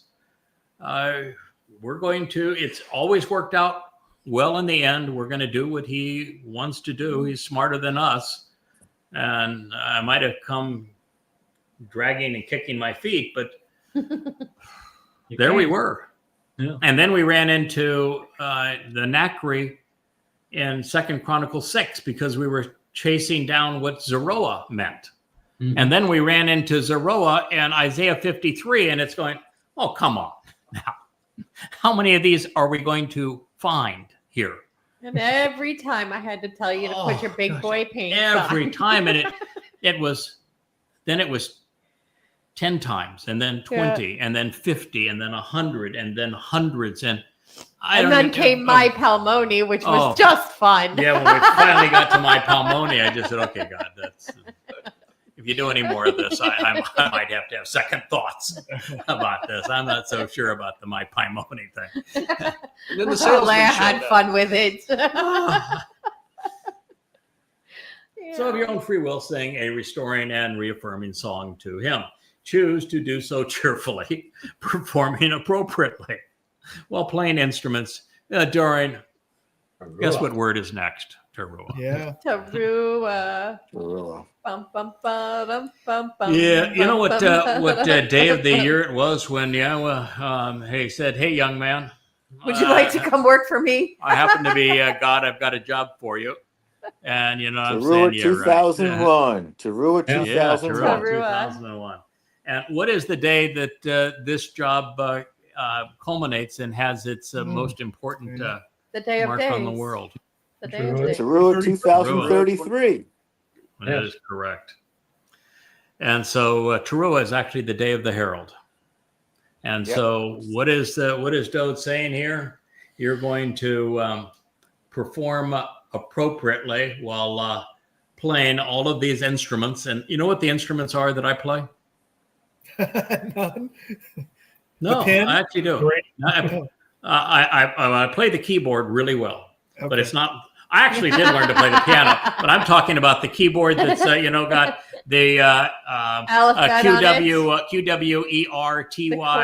QWERTYUIOP. You know that keyboard? I play that keyboard pretty well. I type probably 100 words a minute. He So does. I He's a fast typer. I can read something over here, listen to somebody talk to me, I have seen be it. on a phone call, And type. and still type. It's absurd. I can't. Yeah, so I can can't. do 4 things at once, but I'm pretty good at the keyboard. That is my instrument. Wow. So anyway, and words are my notes, as you found out when you did the glossary. In fact, the first person I started this with that taught me to write so many years ago, Ken Power. Finally, when Ken wouldn't bail out of Christianity, and I kept on writing things like Questioning Paul, which became Twistianity. Didn't he say you were made a religion? He says, words? you made a religion of Yeah. words. Oh my God. Yeah, it's true. I love words. I loved English words. That's why I said I was a loser. I was the kid with that thought in the evening it'd be fun to constantly study various versions of 30 Days to a Better Vocabulary. I did that as a kid. I loved words. I've always loved words. Oh. And You read the encyclopedias, didn't you? yeah, and So did I. Hebrew is the most interesting palette of words ever. Yeah. By far. Just by far, it's they're like jewels. And so the notes are words, the instrument's the keyboard. And I think we're going to be playing those notes and this keyboard forevermore. Really, I do. I think that our job is to teach, to guide, to teach, to instruct. I think your job is. I think that's our job. I think it is that when God says He's going to write His Torah inside of us, I think it's our job to be the living Torah. I think we are the Torah going forward, and particularly for this mortal remnant of Israel, we are the living Torah. We are their guides. We're their teachers. That's why when you said, I'll be able to follow along because I know the script, I know what they're talking about. Yeah. That's it. So many life lessons, and we're going to have the life lessons of the Torah and the prophets. And that's one of the things that you learn very early on is that Yahweh's Torah is conveyed throughout the prophets, and the Torah itself is prophetic. In fact, even the stories in the Torah Are prophetic. which you would think are historic, Nope. are actually prophetic. So Right. Torah and prophets are like this. They are one and the same. You could call it a singular thing, Torah and prophets, and you could have a singular verb and you would actually be correct. And we're supposed to play them on Taruw'ah. We got to remind you also, Craig, that something called the rod of divine justice in there too. Yeah, it is. There's a lot that goes with this job, and I have done my level best to try to minimize these things until such time as it became impossible to do so. But one of the things that I realized is the Obed-Edom example, where Obed-Edom did all the work. He took responsibility. He got the Ark of the Covenant where it needed to be. During that time, Dowd danced and sang and had great fun in Yahweh's presence. So what does that tell you going forward? Yeah. Get used to work, pal. I love work. I mean, I was always start before the sunrise, and I've worked 100-hour weeks most of my life. So I like work. I think work builds character. I think creating value is tremendously fun. I'd rather work than play. And Work is play for you. That part's Your work is okay. play. Yeah, my work is play.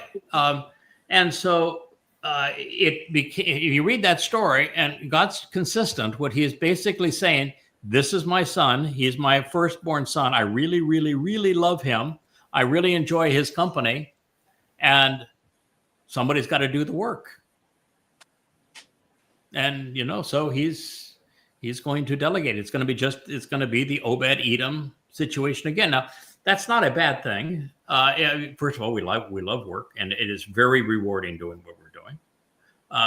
But also, you're working in ideal circumstances. He's returning the earth to Eden, and then we go off and we have the whole universe. The script, the business plan was written by God Himself. You have God's authority when you're doing this. I mean, sounds like a pretty good job to me. And oh, by the way, at the time, there will be zero of the ilk of the mother goddess cult or mean-spirited Christians or dim-witted MAGAs or anti-Semites or racists or conspiratorialists. You will never have to deal with them again. There's no irritation from them. 100% of the people you teach are going to be thirsty for what you're providing, Right. hungry for that. And you're going to see it have immediate and beneficial results in their lives. And you're going to see all of the people that are teaching with you loving the experience. So it's a very different kind of situation that we're moving into. And Yahowah likes to have fun. He does like going on long walks and having marvelous conversations. So during that teaching time, we're also going to take time out and we're going to explore faraway galaxies. And we're going to enjoy life and understand how life is conceived and understand this transition between energy and matter. And can you imagine going on a camping trip to another galaxy with the creator of those galaxies and say, hey, kid, let me show you what I did over here. You won't believe this. It's really cool. Cool. Check this one out. Yeah. Oh, man, you want to go to a planet where the dinosaurs are still hanging around? Sure. No. Yeah, sure. I have no problem with that. You know, I showed on a Facebook post a picnic table. It's got a cheetah up in a tree, and it's this beautiful table for two. I said I want it set for four. I'd like it to be Leigh and I and Dowd and his wife.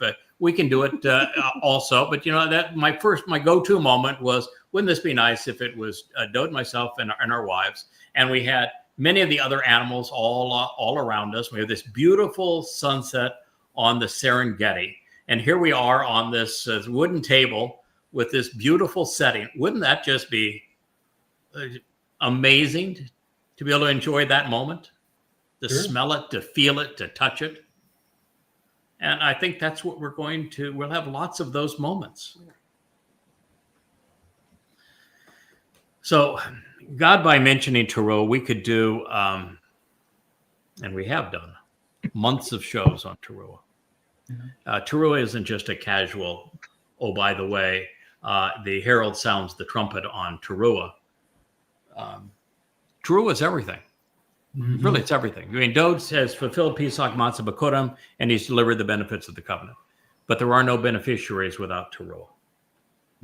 Yeah, there's going to be the Shabbat harvest, but without the work that is associated with Towrah, nobody even knows about it. Nobody would even attend.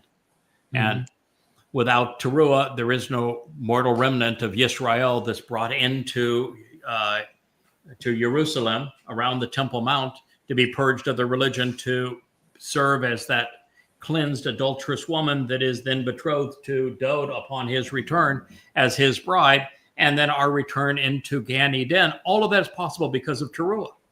No one to teach. Yahowah calls it the Day of Days. Pardon? If it doesn't work that way, no one to teach. There's no one to teach. No. There's nothing. The whole planet is destroyed because there's as the ultimate businessman, Craig, you're closing the deal. That's what we're doing. We're closing the deal. Can I pictograph drawer teacher? What's that? Yeah, I want to teach pictograph drawing to all of them too. So this is how. Oh yeah. Wouldn't that be great? That'd be fun.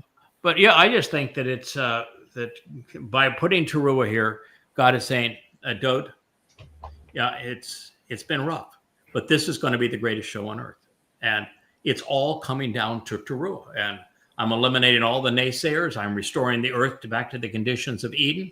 I'm purging this mortal remnant of Israel. We have a fresh start again. You're going to return as king. I'm returning with you as God. And we're all going into a 1,000-year celebration of camping out together, all as initiated by Taruw'ah. It's big deal. And oh, by the way, Dowd, it's Obed-Edom that's doing that again. And as a result, guess what you get to do? Dance around and sing and play. And you're going to be married to the most beautiful woman in the world. Well, maybe the second most beautiful, but pretty. Indeed. The word, the Debar of Yahweh, is straightforward and right, and all of his work is trustworthy and reliable. We know that this is exactly what is going to happen, and that, boy, is that the most handsome dog you ever saw in your life. There is the... No, this one is. Oh, okay. She Look got her at cute those. little- She is so pretty. Here, so. I don't know. There's my Wook. He is a beautiful I think, creature. I don't know, man. Wookie has finally decided that Kara. Oh, look at Kevin. There's a handsome dog up there, Kevin. I don't know if There all you you go. can see Kevin, but that is a really, really handsome guy up there. We have all you need now is we need Rich to have Asher in his lap, and we would have it. But Asher is sitting here at my feet. Okay. She's just come out of the swimming pool, and so she's probably not. She does her Friday swim. Yeah, just for an evening swim. I just think that as we move, this is family hours, we move into the celebration of going back into the garden, just as Yahweh introduced Adam, and they had a conversation with all of the animals because he wanted to see what a relationship would be like with each of them. So it means they had to be able to communicate together. I think we'll be communicating with animals. I just think it's going to be this absolute marvelous experience in this regard. Mm-hmm. Kara's gonna do that. Mm-hmm. Yeah, the word of Yahweh is straightforward and right, and all of his work is trustworthy and reliable. Taruw'ah is going to happen. He demonstrably loves those who are right. Therefore, the good judgment, misfat, the ability to exercise good judgment, the loving benefits and favors of Yahweh fill the earth. Well, that will be true following Taruw'ah in year 6,000 Yah. It is not true now. No, sir. This world is really rotten. Yeah. But it will be true that the benefits and favors of Yahweh and people exercising good judgment and are experiencing the loving benefits and the favors of the covenant and God's love will all be trustworthy and reliable because of what God does on Taruw'ah. And, keep in mind that just as Dowd served as the Passover lamb, just as his nephesh soul was slathered with our guilt and took it into Sheol, it isn't Dowd who made us immortal. It isn't Dowd actually who made us perfect in God's eyes. It's what Yahweh did working through and with his son. The same thing is true with Taruw'ah. Exactly. This works. This becomes something very special because of what God does with it. Yeah, I've noticed lately a lot of the folks online bringing up this Yashar, this idea that there is no salvation, without Yahweh, right? There's the quote, that only Yahweh brings salvation. So you don't need a Dowd, you don't need a bull or anything, and it's when you look at, I forget what the word is, but when you look at it, it doesn't mean that only Yahweh is the salvation. It's like he works through other people to bring it, just like he worked with Moshe to bring him out of, to Mitzrayim. He's working with people. So God it's shake and doesn't, bake, and we helped, but Yahweh's the prime mover, but God doesn't do anything alone. right. No. Could God have brought the children of Israel out of Egypt by himself? Yes and no. Right. Yeah. No, yes and no. He would violate his own nature if he did. Could Yahweh have fulfilled Pesach, Matzah, and Bikuwrym and provided eternal life, our perfection, and our adoption into his covenant if he had operated alone? The answer is no. He can't go to Sheol. No. He can't. Yeah. No. So God could not have done it alone, and God did not do it alone. And if you think that God did it alone, then what the hell is the whole purpose of the story? Why even bother with any of it? Wait, why bother creating a human in his image? And the first quality of a human is to be social. Yeah. Why would Why God bother with Pesach, Matzah, and Bikuwrym if he's doing it alone? Why bother making humans? Why even have the lamb? Right. Why create the earth? What's the purpose of anything if God is doing it alone? Why would you have a covenant if God is doing it? If you want God to do it alone, then you sure as hell aren't his kid. You don't belong in the covenant. If that is your mentality, that God just does it alone because you picked one statement that you do not understand out of context, you do not belong in this covenant. You might as well go to the mother goddesses.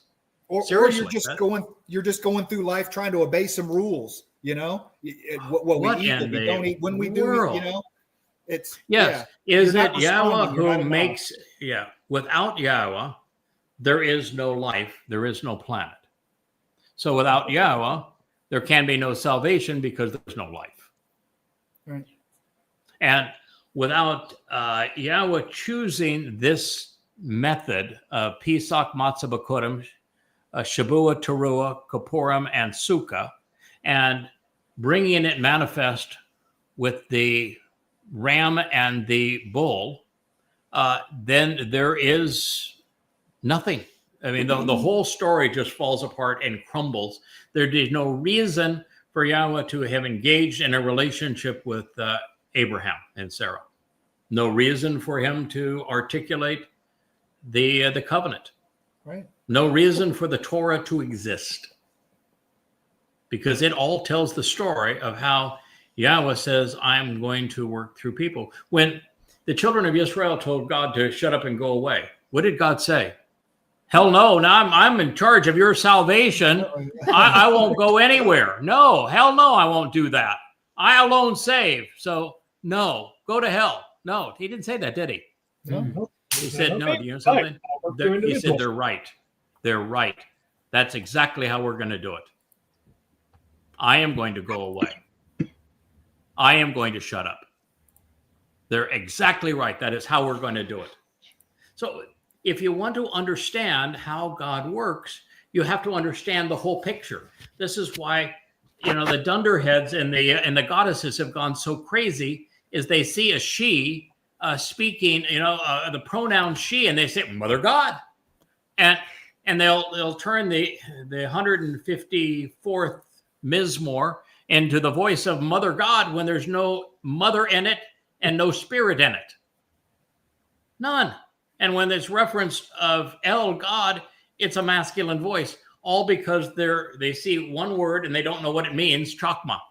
And they give chokmah divine something or other. And they did the same thing in the 8th Mashal.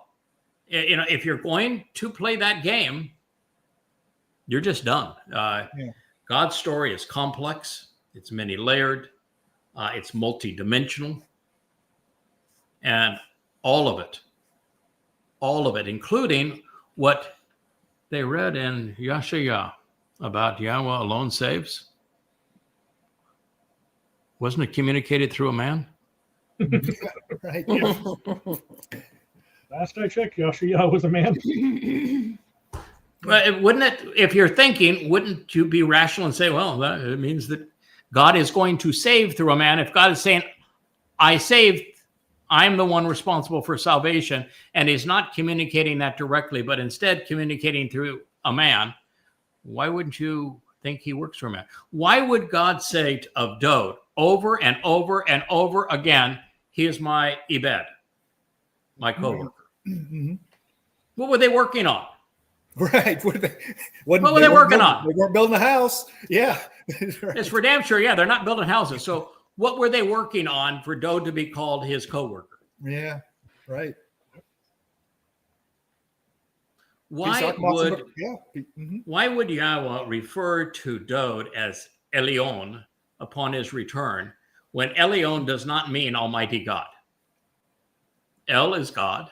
The Yod means either my, or it's the hand and influence. In this case, it would be the hand and influence of, and then on is all things pertaining to. Mm-hmm. So Elyon means all things pertaining to the hand or influence of God.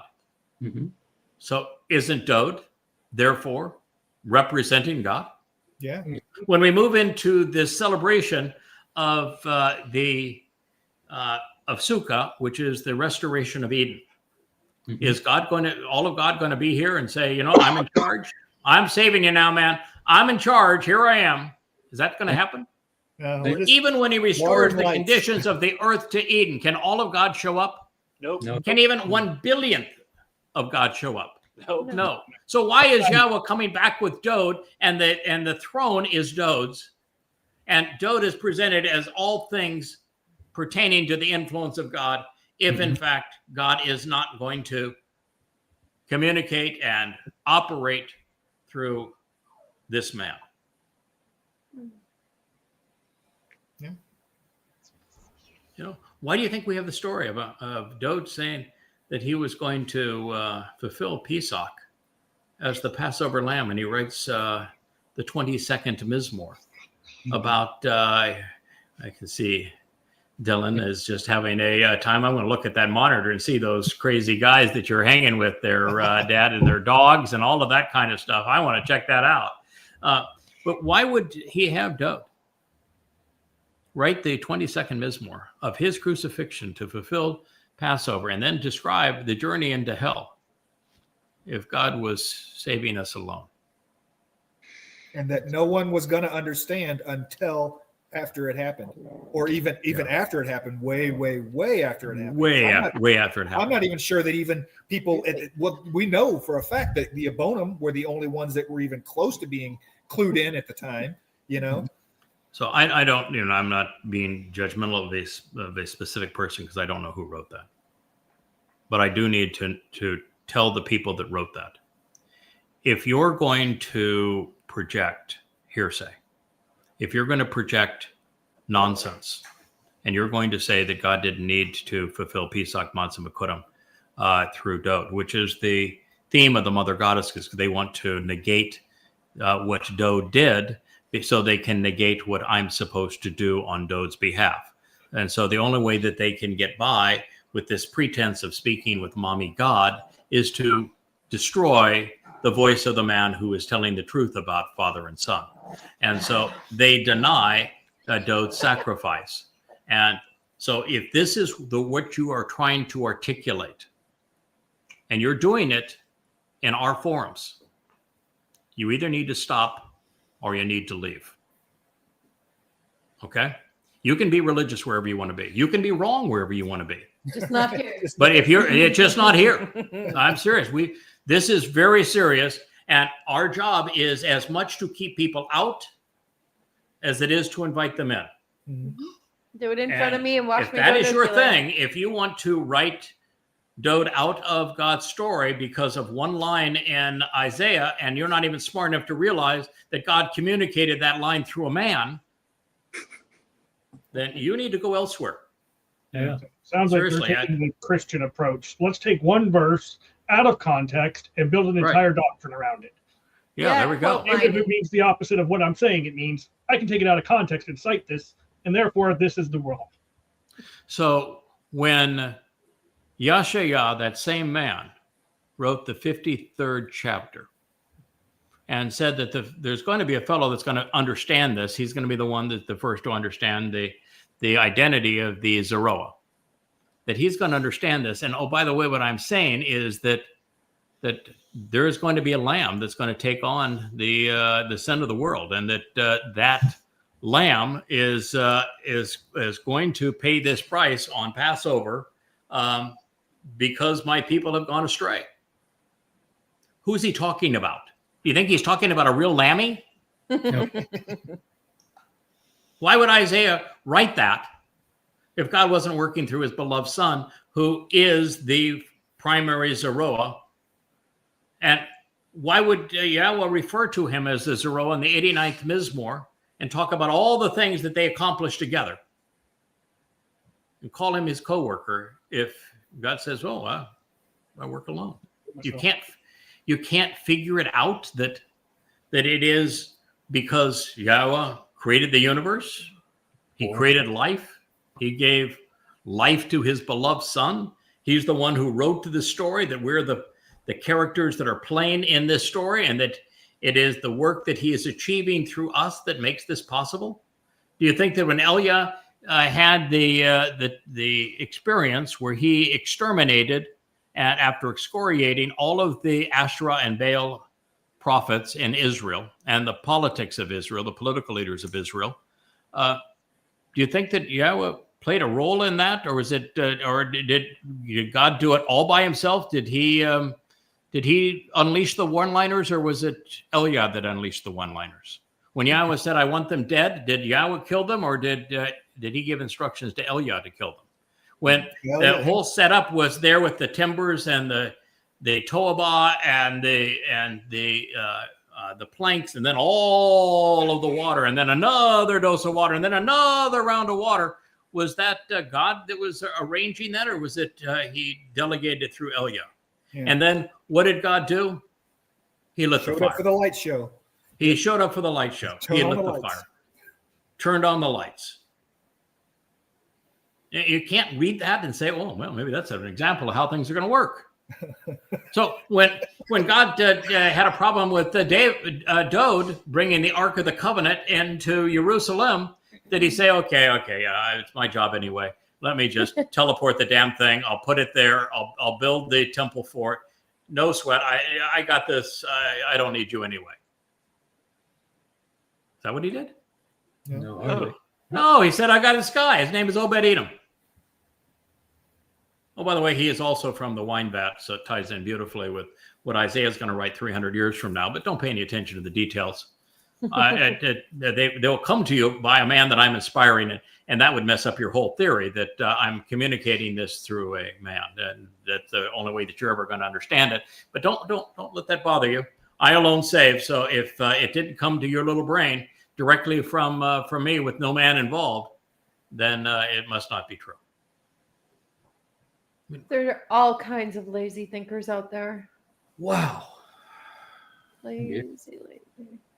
So, folks, God is a very proficient communicator, and it's important that you realize that. Anyway, it says, by the word of Yahweh, the universe and the spiritual realms were made. Yep. And by the spirit of his mouth and resulting speech, all of their host. He gathers as a barrier the waters of the sea. And he offers to provide an inexhaustible source of water. This is now, the sea represents Goyim. The water is what he's got stored underneath the Temple Mount that he is going to release. Within the treasured storehouse, which is underneath the Temple Mount in Moriah. He establishes and positions the water, causing them to stand up in a supernatural manner. You know, I think I shared that I've been doing this a long time with Yahweh. And over that time, my approach has been to study the prophets, learn what they said, think about it, come to understand it, share the insights that can be gleaned, and put together the portrait God is painting through his prophets. I've said only one time in my life have I actually had a prophetic vision where I saw what was going to happen before it took place. And I went ahead and shared what I said was going to happen because, well, I saw it as plain as day. And also I realized the way God's work is, I'm sure he had already written about it lots of times previously, and we would find it and say, oh yeah, that does confirm it. It's exactly what I foresaw. This is one of those places. The water's going to be supernatural. God's going to bring it right out of the Temple Mount. That is where the storehouse is. The water is going to stand up and it's going to cleanse and perfect and purge of religiosity, this final remnant of Israel. This is going to happen on Taruw'ah. That is what he is saying here. And that is really, really profound.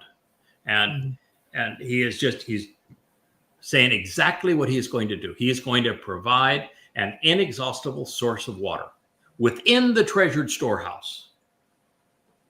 And he is going to establish and position those waters, causing them to stand up in a supernatural manner. Boy, it's going to be a great show. Out of the reverence and respect and admiration for Yahweh, all of the earth, every inhabitant of this world will choose to either conspire to incite a rebellion against him for fear of him, or they will profoundly respect and genuinely revere the foreigner dwelling among them. Gur, men, Hugh. This is one of those things we talked about in our last program on this, which is that This is one of those many Hebrew words, and I'm sure, Kirk, you found lots of them, where they have a positive or negative connotation.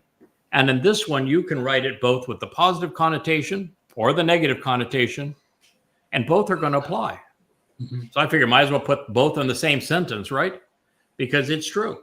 There's going to be a time where every inhabitant of this world is going to choose sides.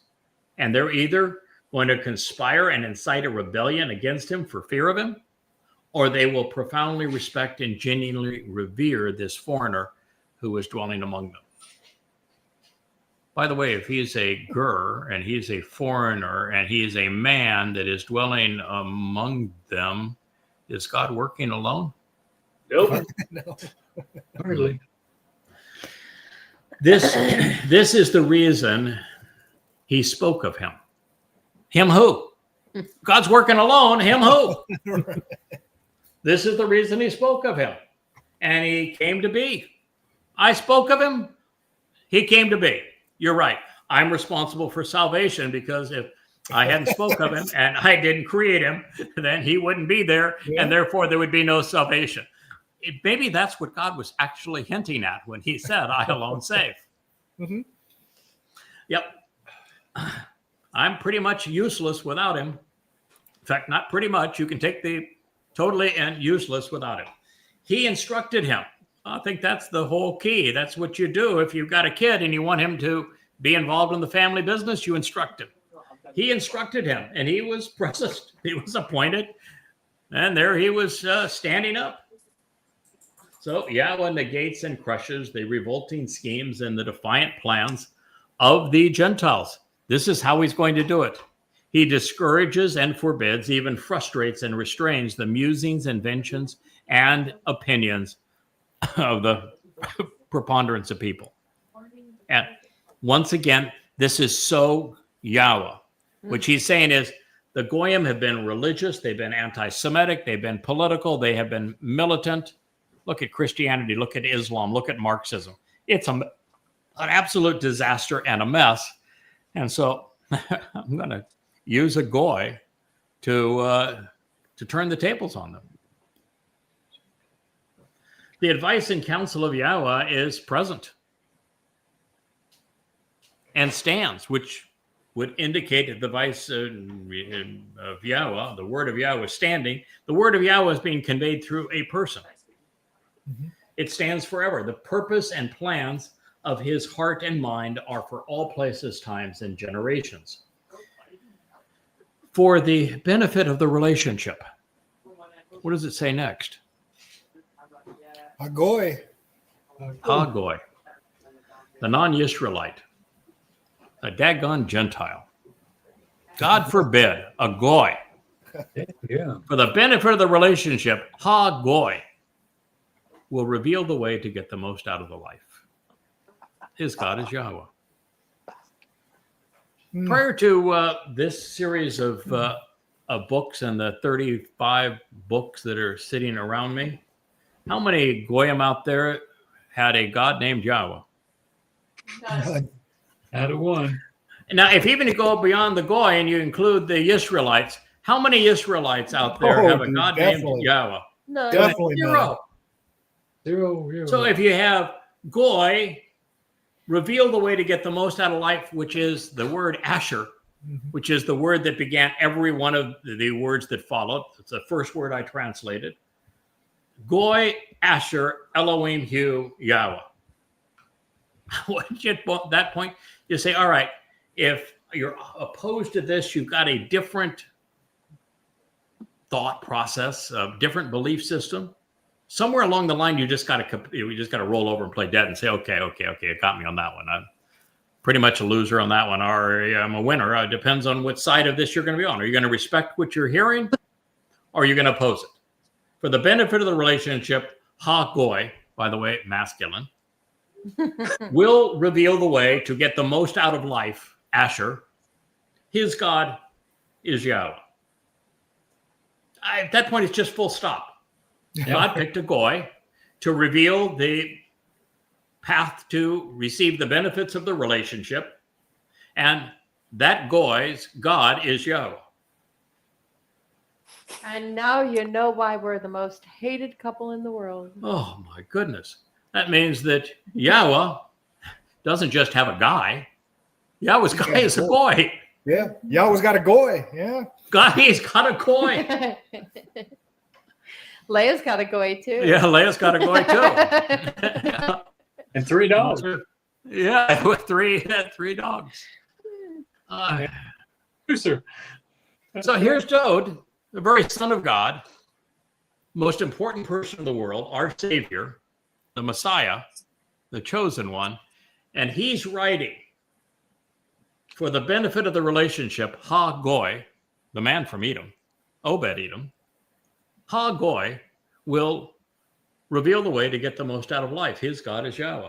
You think that Dowd learned what God had in store when we were repositioning the Ark of the Covenant? Wow. Now, this is the passage that we ended our last program. And we made it all the way to this same statement that we ended our last program on in 2 hours of this program. So that's pretty good for us. But it was a good. Yeah, pretty good show. And it says, and this one is got me perplexed and shaking my head, and it just one of those things that just comes out of the blue and say, all right, there is only one goy who has come to reveal the means to get the most out of the relationship based upon the word Asher, whose God is Yahweh. Yada Yahowah. Who named his dog Asher. Yeah, and even and the other one Kara. Yeah, Like, my come dog on. is Asher and Kara. So, okay, you can't run from that. No running, no hiding from that. And then it says, he has chosen and desires. So he's talking about this goy. There's that Bakar again. Yeah, he has chosen and desires. Bakar, it's a powerful word. The family and these people, Ha'am, as his Nakala, which means as his inheritance. There's a whole universe out there to inherit, right? The land is part of the inheritance. We inherit all the benefits of the covenant, which are eternal life, being perfected in God's eyes, being adopted and into his family, becoming his sons and daughters, being enriched and empowered. And he's saying this goy that chose Yahweh as his God, what he has chosen as his inheritance is the people. He didn't choose the universe. Neither did He Dowd. didn't choose anything other than he chose the people. Wow. Obviously. What that's saying is that he's in it for them. Mm-hmm. That this whole thing is he's in it for the people who, by the way, includes Dowd. Mm-hmm. And when it's Am, God's talking about his family. This is either the covenant family or these are the children of Israel. Am is used to describe the opposite of Goy. Am's the family and the people of Israel. And what he's saying is this fellow, his inheritance is the family. Now, that doesn't mean he owns the family. It means that everything that he has done throughout all of these books means that the harvest, the children of Israel, the harvest is the covenant family. And that he was devoted himself to that inheritance. And just as when Yahweh gives Dowd the inheritance of the firstborn, what is Dowd going to do? He's going to say, here, family, here, so much here. You're sharing this.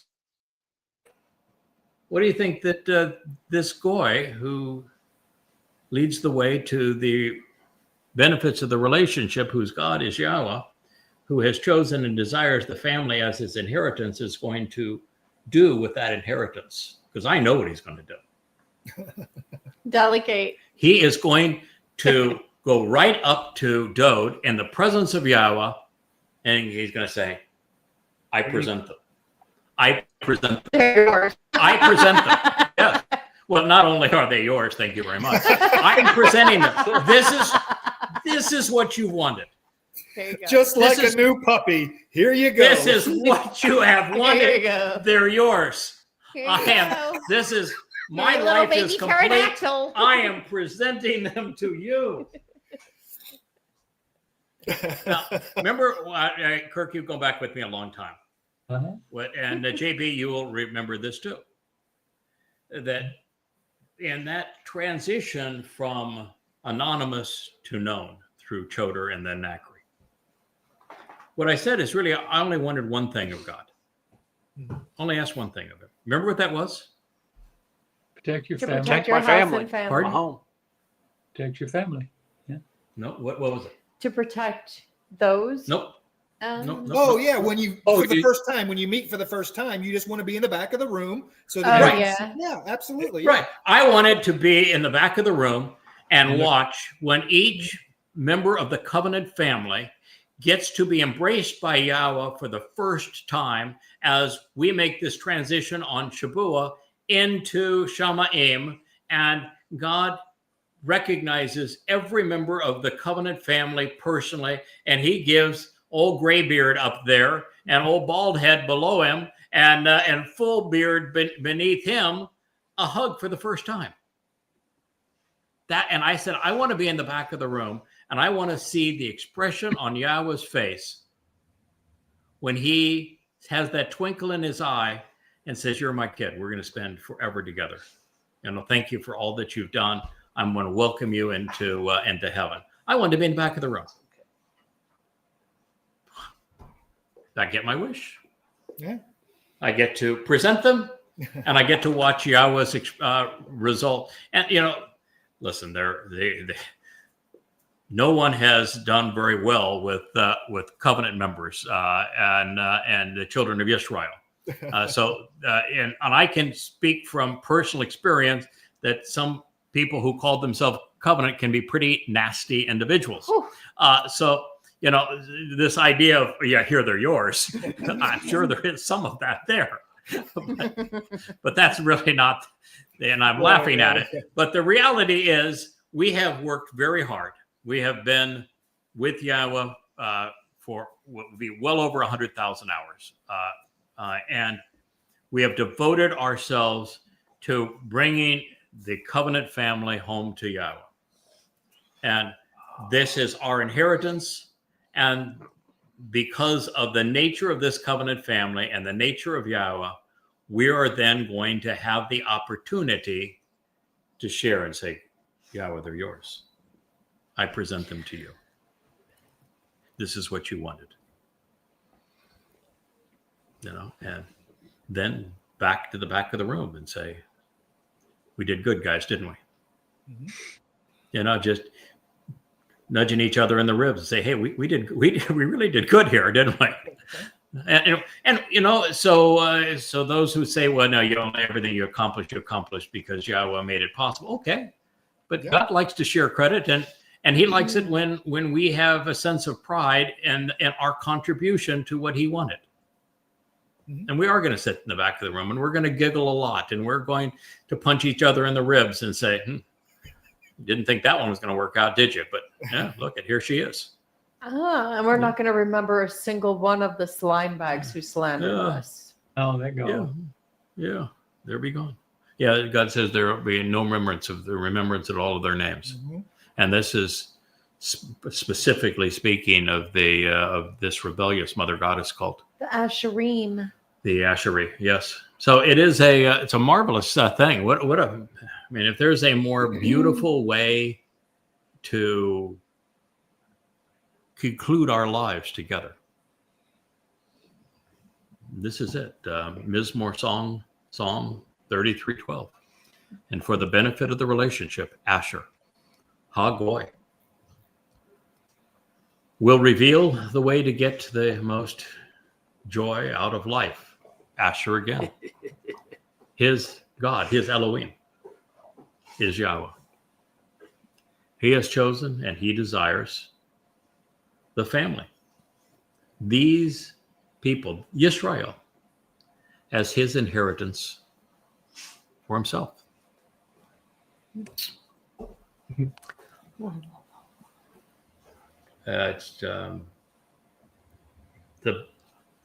one of the most unexpected things I think I've ever read. You know, we've read a lot into this, and God continues to have our back and to be supportive and to be appreciative, and the plan that he has is so beautifully articulated. It's so much fun to reveal it. But this is not something I thought I would see. And you could render this as that you could make a transition and say, all right, he was speaking of the Goy, but now he's not speaking of the Goy anymore. And even though he says his God is Yahweh, he now isn't he, the person he's speaking of, that he is now God. But it'd be really sloppy writing. Yeah. It really would be. It would be. It's not your style. Yeah. So does Yahweh want his? No, I can't even say it. Yahweh's not inheriting the family. Though it is. It's even the land, Dowd, over and over. Your inheritance. Yeah. The whole nature of Yahweh as our Father providing an inheritance is everything is his. Everything. Yeah. Right. It's already. And so he is the one who is providing an inheritance. He is not the one who is receiving an inheritance. Exactly. Right? Right. So it can't be God. God doesn't receive inheritance. He provides it. Mm-hmm. And so this person is, when, God's dishing out all these wonderful things for inheritance, this Goy is saying, the inheritance I want is the family. I want to be known for having brought in the family. That's my inheritance. And I'm going to be forever known as Yada, the guy that worked with the covenant family to deliver the children of Yisrael to father and son. Great and life. we deliver them, and then we still have responsibility for them. We're going to be teaching. That's a life pretty well lived. Yes, sir. And that is precisely what this is saying. And quite frankly, I don't want to go beyond it right now. No. I think it's a good place to end the show. I think it's that is what God is saying there, is that, he may have scraped the bottom of the barrel because there were no Jews willing to do the job, and there shouldn't have been any Jews anyway, because they should have been Yehudim. But he couldn't find a single Yehud that would call his God Yahweh, and therefore he picked a Goy, but the Goy made a decision, and his decision was that these people would be his inheritance, and he would deliver them to father and son. And that is what we are doing. That's why we do this program. That's why we have the Yahweh vlog. That's why we have all of the channels, YouTube and Instagram and Facebook and X and TikTok and Rumble, and there are like 8 or 10 others, and that's why we emphasize the YadaYah.com website. It's why we give all of these books away for absolute free. You can read their entirety for nothing on the website. That's why we do this. We've been devoted to it for, myself 24 years, and you guys all upwards of 2 decades. Mm-hmm. This is what Yahweh wanted. It took a little longer to do this than it did to build the ark. It's all is to preserve life, to take life out of a sea of decadence. And, the animals and the souls aboard may have been 1 in a million, and so it'll be again.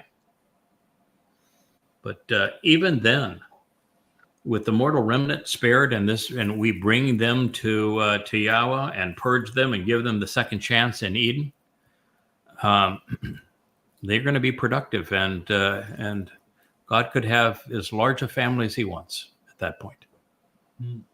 We will have done our job.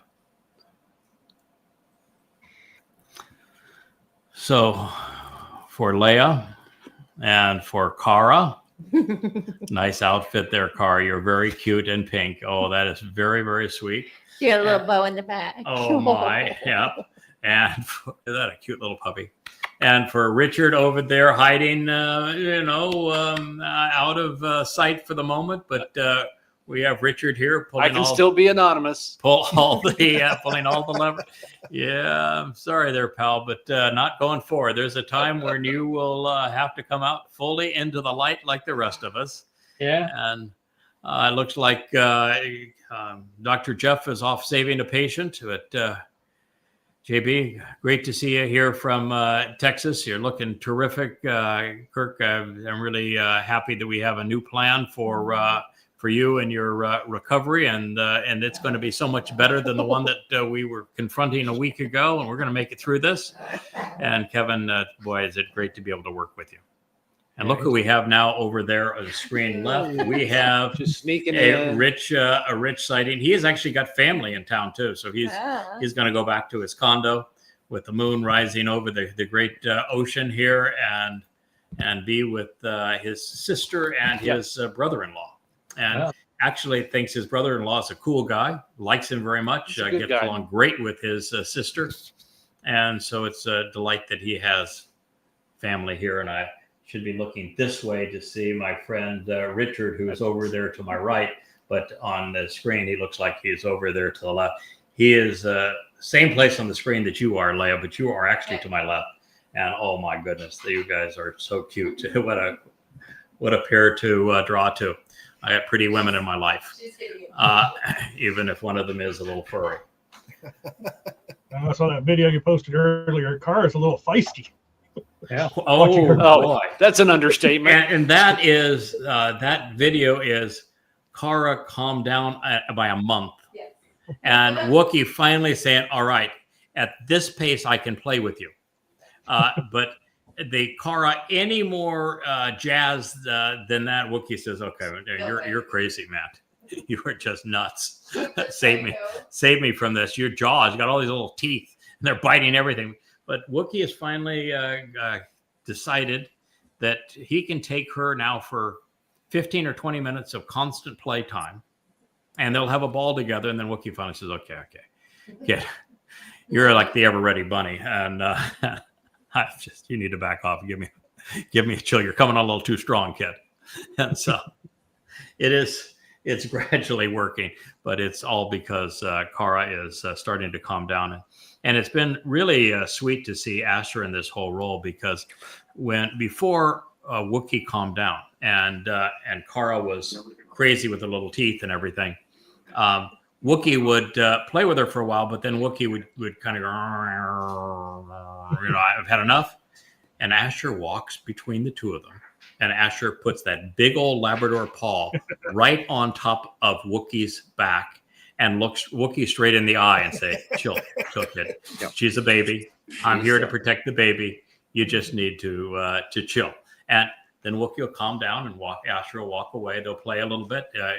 Wookie will get that little edge, and Asher comes right back on, puts the paw on Wookie and says, okay, back down. I've got this under control. I'm the mom. And it's just adorable to see the way they interact and play. And so it has Caleb love. It's Caleb love. Yeah. Koleb, full of love, total and complete heart. There you go. It's a marvelous addition. She might be a baby pterodactyl. Yeah, there is all dogs are a little different. Wookie is a very finicky eater. Wookie is a complete introvert. He has very few people in his inner circle. And if you're in his inner circle, you're like Rich is over there. Rich will have to turn on the camera to himself and to show us how Wookie and Rich interact. Look at that.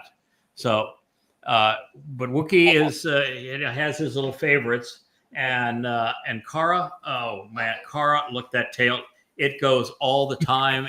That little kisses, dog kisses are all the time. Oh shit. This is total and complete, Wookiee's not happy. total and complete happiness is Cara. And so it's, you can see she is just totally complete sweetheart. So they all have little personalities. It's like we all do. We all have our own unique personalities. What's going to make Shamaim and the Covenant family so enjoyable is that we all have our unique characteristics. And, you know, together we are much better than we are independent. What's wrong, Wookie? Hey, All right. Well, it's been two and a half hours of family time. Good night. We say good night, Shabbat Shalom to one and all. Always wonderful to spend this time with you. Good night. Here too. Shabbat shalom. Night, y'all. hey. God, that was